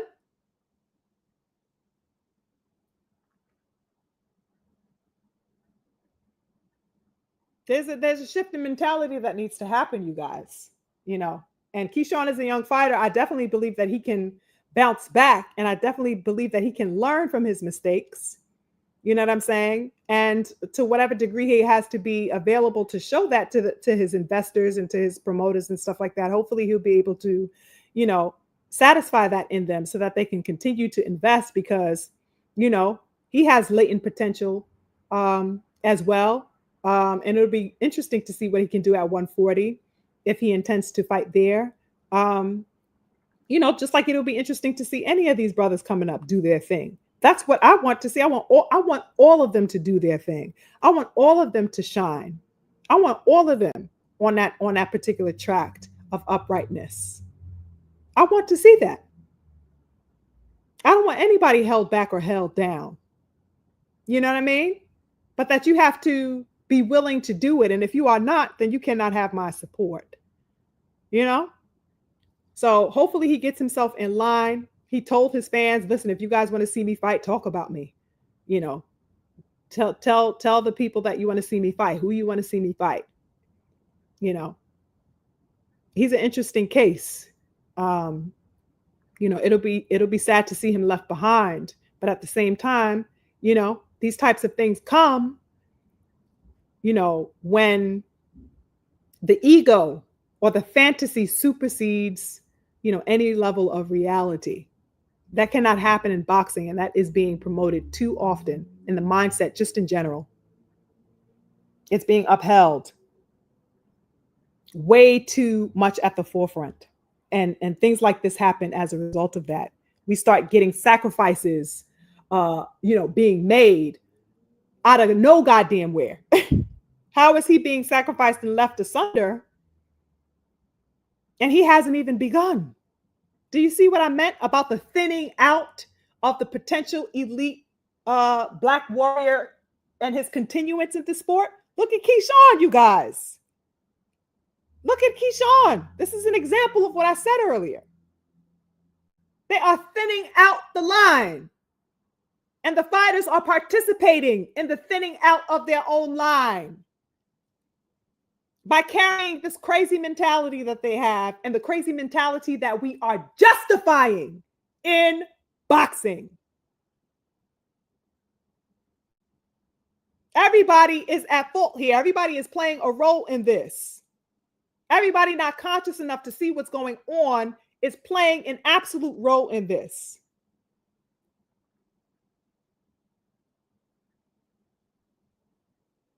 It's definitely a serious dialogue, and it's one that I wanted to call out to the forefront today. Let me see what my people think about that before we wrap up here. Claymore, I appreciate you in the building. I see you talking. What'd you say? You said, grace on the young brother Keyshawn. He's young and without experience. At 25, I was a menace out here. I hope he finds himself sooner rather than later. Yeah, I could not have said it better, beautiful brother. He also adds, I think he'll be fine. He just got to run with it when he gets the ball back. Yeah, absolutely. I agree. I don't think that he should be, completely shelved and completely abandoned and forgotten. You know what I'm saying? He claimed his championship. He should be given a level of respect, as a former champion, I should say, because of course he does not have that belt anymore. And I understand, the hard approach and the stoicism that maybe Bob Arum and his team and whoever is in charge of his career have for him. But like you said, I agree. He's young. Hopefully, whatever time it takes for him to get back in the ring, he uses it wisely, gets himself together, and really, analyzes his steps, really analyzes what he wants. You know what I'm saying? Because if I'm not mistaken, Keyshawn was also reiterating that type of language in the vein of what I was saying earlier. I'm not sure if you came in earlier, King Claymore. This kind of mindset that belts don't matter. Keyshawn himself echoed those sentiments, which is, part of the problem that I'm speaking about here today with these Black, fighters of today, or who we consider Black elite fighters. He had echoed those sentiments, which is crazy to me. So that if he is still carrying that type of sentiment around, he might as well forget it, as far as I'm concerned. Now, as far as what he wants to do, that'll be his thing, but that's not something that I support. You know what I'm saying? I support the longevity of the sport because I care about the sport. And you cannot be saying that, though, well, I don't even care about I'm here for the bag type of mentality only. Hopefully he learns his lesson, or all the lessons that have come to him. And that just, that's beyond Keyshawn. That's Keyshawn. That's Tank Davis. That's Shakur Stevenson. That's all of these cats. Hopefully the young ones, like Mason, are paying attention, you know, and even the ones younger than Mason, the brothers that we don't even know right now, brothers and sisters aspiring to be fighters. Legacy, uprightness, valor, courage, tenacity, grit has to be at the foundation of what these people do.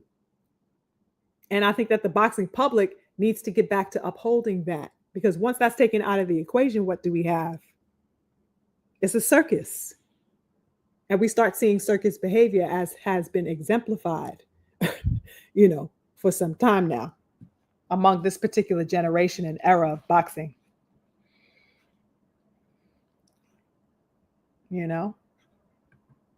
Quai Elliott, salute to you. I see you. He says, salute to you, Queen. Peace and love to you. My beautiful King BF says, it might be infertile, but it don't stop these clowns from constantly BF. It doesn't stop them at all. The People's Champ says, it's like in the streets, no one wants to lose and go viral forever. Right.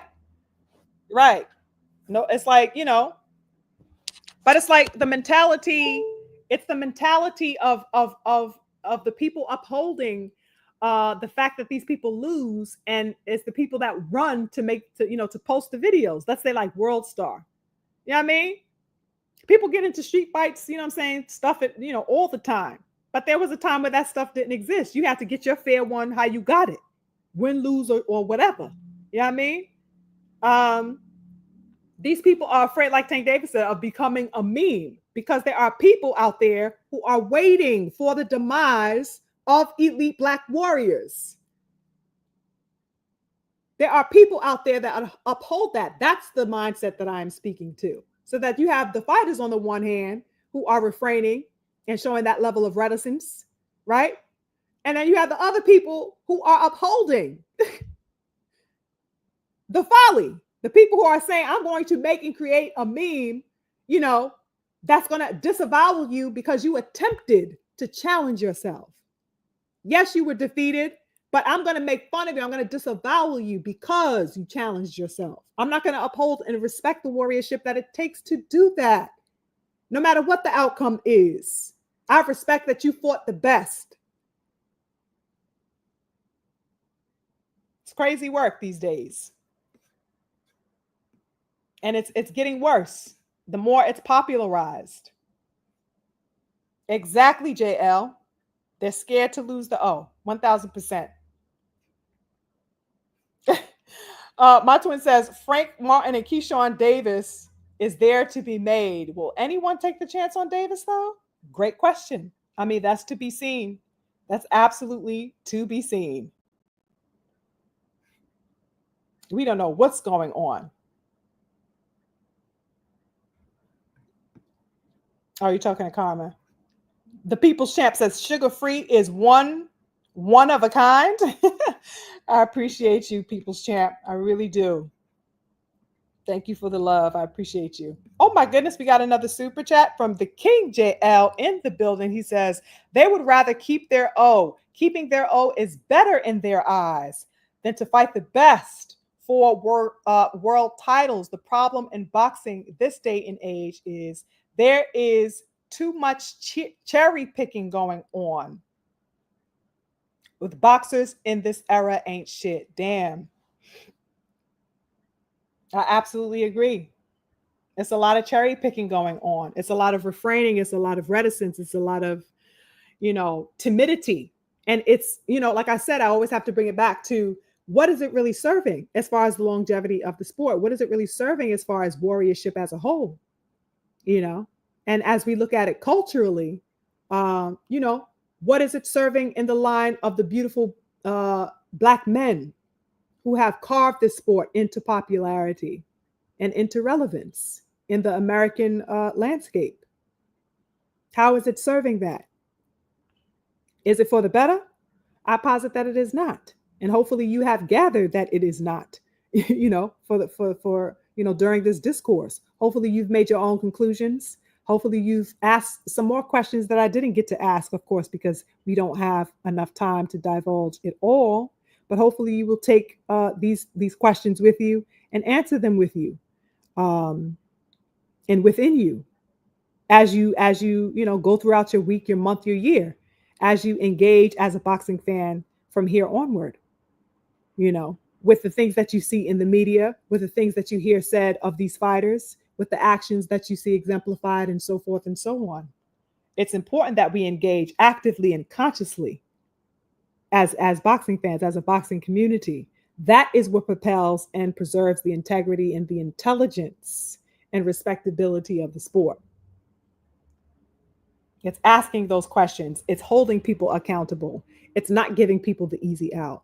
It's demanding, not only of the fighters, for them to rise to the occasion, but that we rise to the occasion in how we support them, in how we support our culture, in how we support ourselves.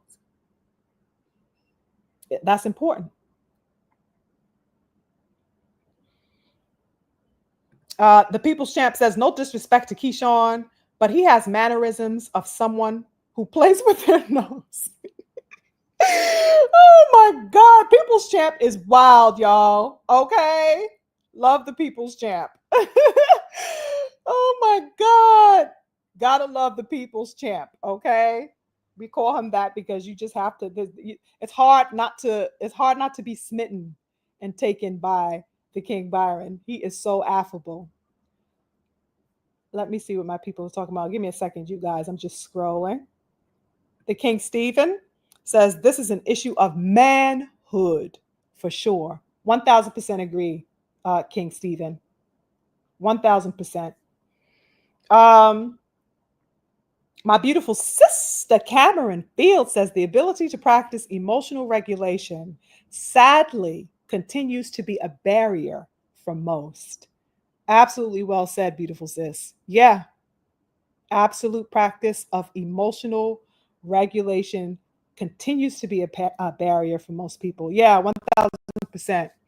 And you can imagine how especially difficult that may be for, Black men, just societally, but of course, within the sport that is, so dominant, so forefront and masculine, if you will, to show that level of, you know, uh, humility.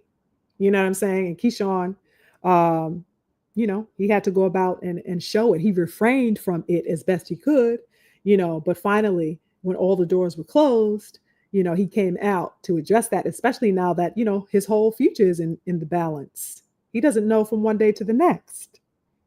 You know what I'm saying? So, he was forced to come out and make that apology because who is it but the people? Who is it but you and I, the boxing fan that can welcome him back? Because it is us who will have to buy his tickets. It is us who will have to purchase his pay-per-views if he is ever on pay-per-view, and so forth and so on. So that he had to come to us. He has to reckon with Bob Arum, of course, but it's ultimately to the boxing public, that he has to come to and apologize to and just show and save face to. That is why I always speak about our power as boxing fans. You know what I'm saying? Yes, they get their money. Yes, they do what they do with their business dealings and they sit with the higher ups and the suits and this, that, and the third. But they all, every last one of them, have to face the people. They cannot bypass that.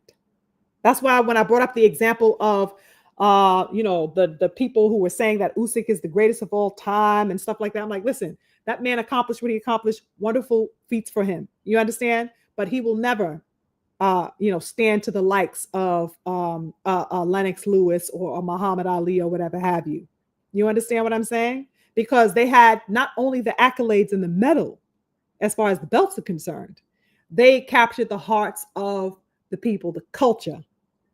And that culture was, first and foremost ours, but they have, affected and inspired the world, a world of cultures, a world of people who can look at what they have done, look at their warriorship, what they exemplified in their talent, in their abilities, in their courage, and be inspired by that, It's more than just the medals. It's how you affect and relate to people, That is your legacy. And Usyk has not done that. You know what I mean? Uh, but anyway, back to, but you know, that's what these kids are missing as well. They are opting for the bag. They are prioritizing the bag, and they are forgetting, you know, the people that support them, the people that they represent within their culture and throughout, you know. It's bigger than your bag. Your bag has nothing to do with me. How many times have I said that, beautiful people? That bag ain't for me. I don't give a damn about your bag. Go ahead and do what you got to do to get that bag. Go ahead. That's for you and your family, your grandma, your babies, your auntie, your uncle. I mean, what I get is the legacy. That's what I get to enjoy. I take that home with me as the boxing fan. I get to tell my babies, my husband, my sister, my mama, ooh, child, this fight was such, you know, a great fight in my time. I sit with what you've done. I sit with what you've shown me. You know, and you and nothing supersedes valor. Nothing supersedes a show and display of heart. That's regardless of the outcome. Whether you reach it or not, I'm rocking with you because you dared venture there.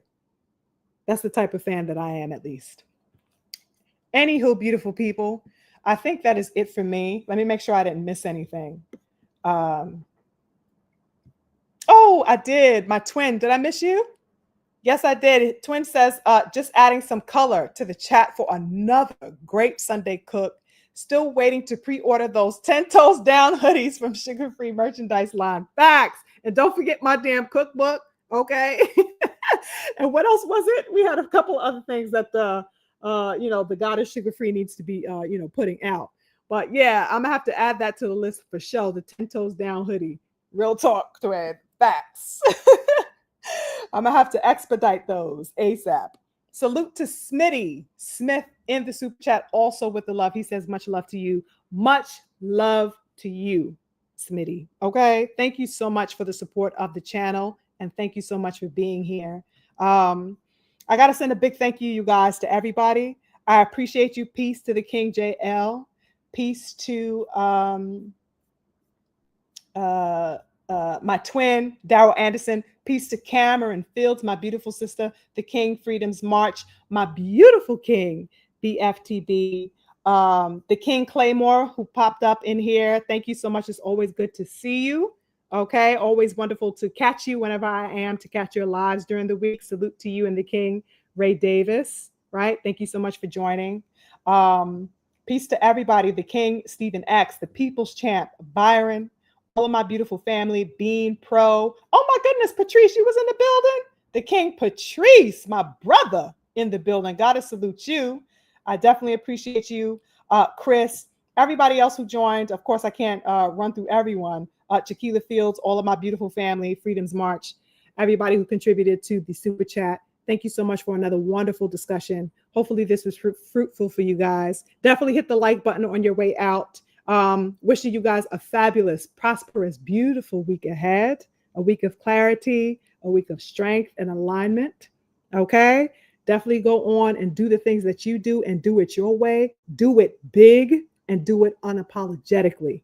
I'm out. All right. I'll see you guys on the next one. Infinite blessings, infinite love to my people. Peace.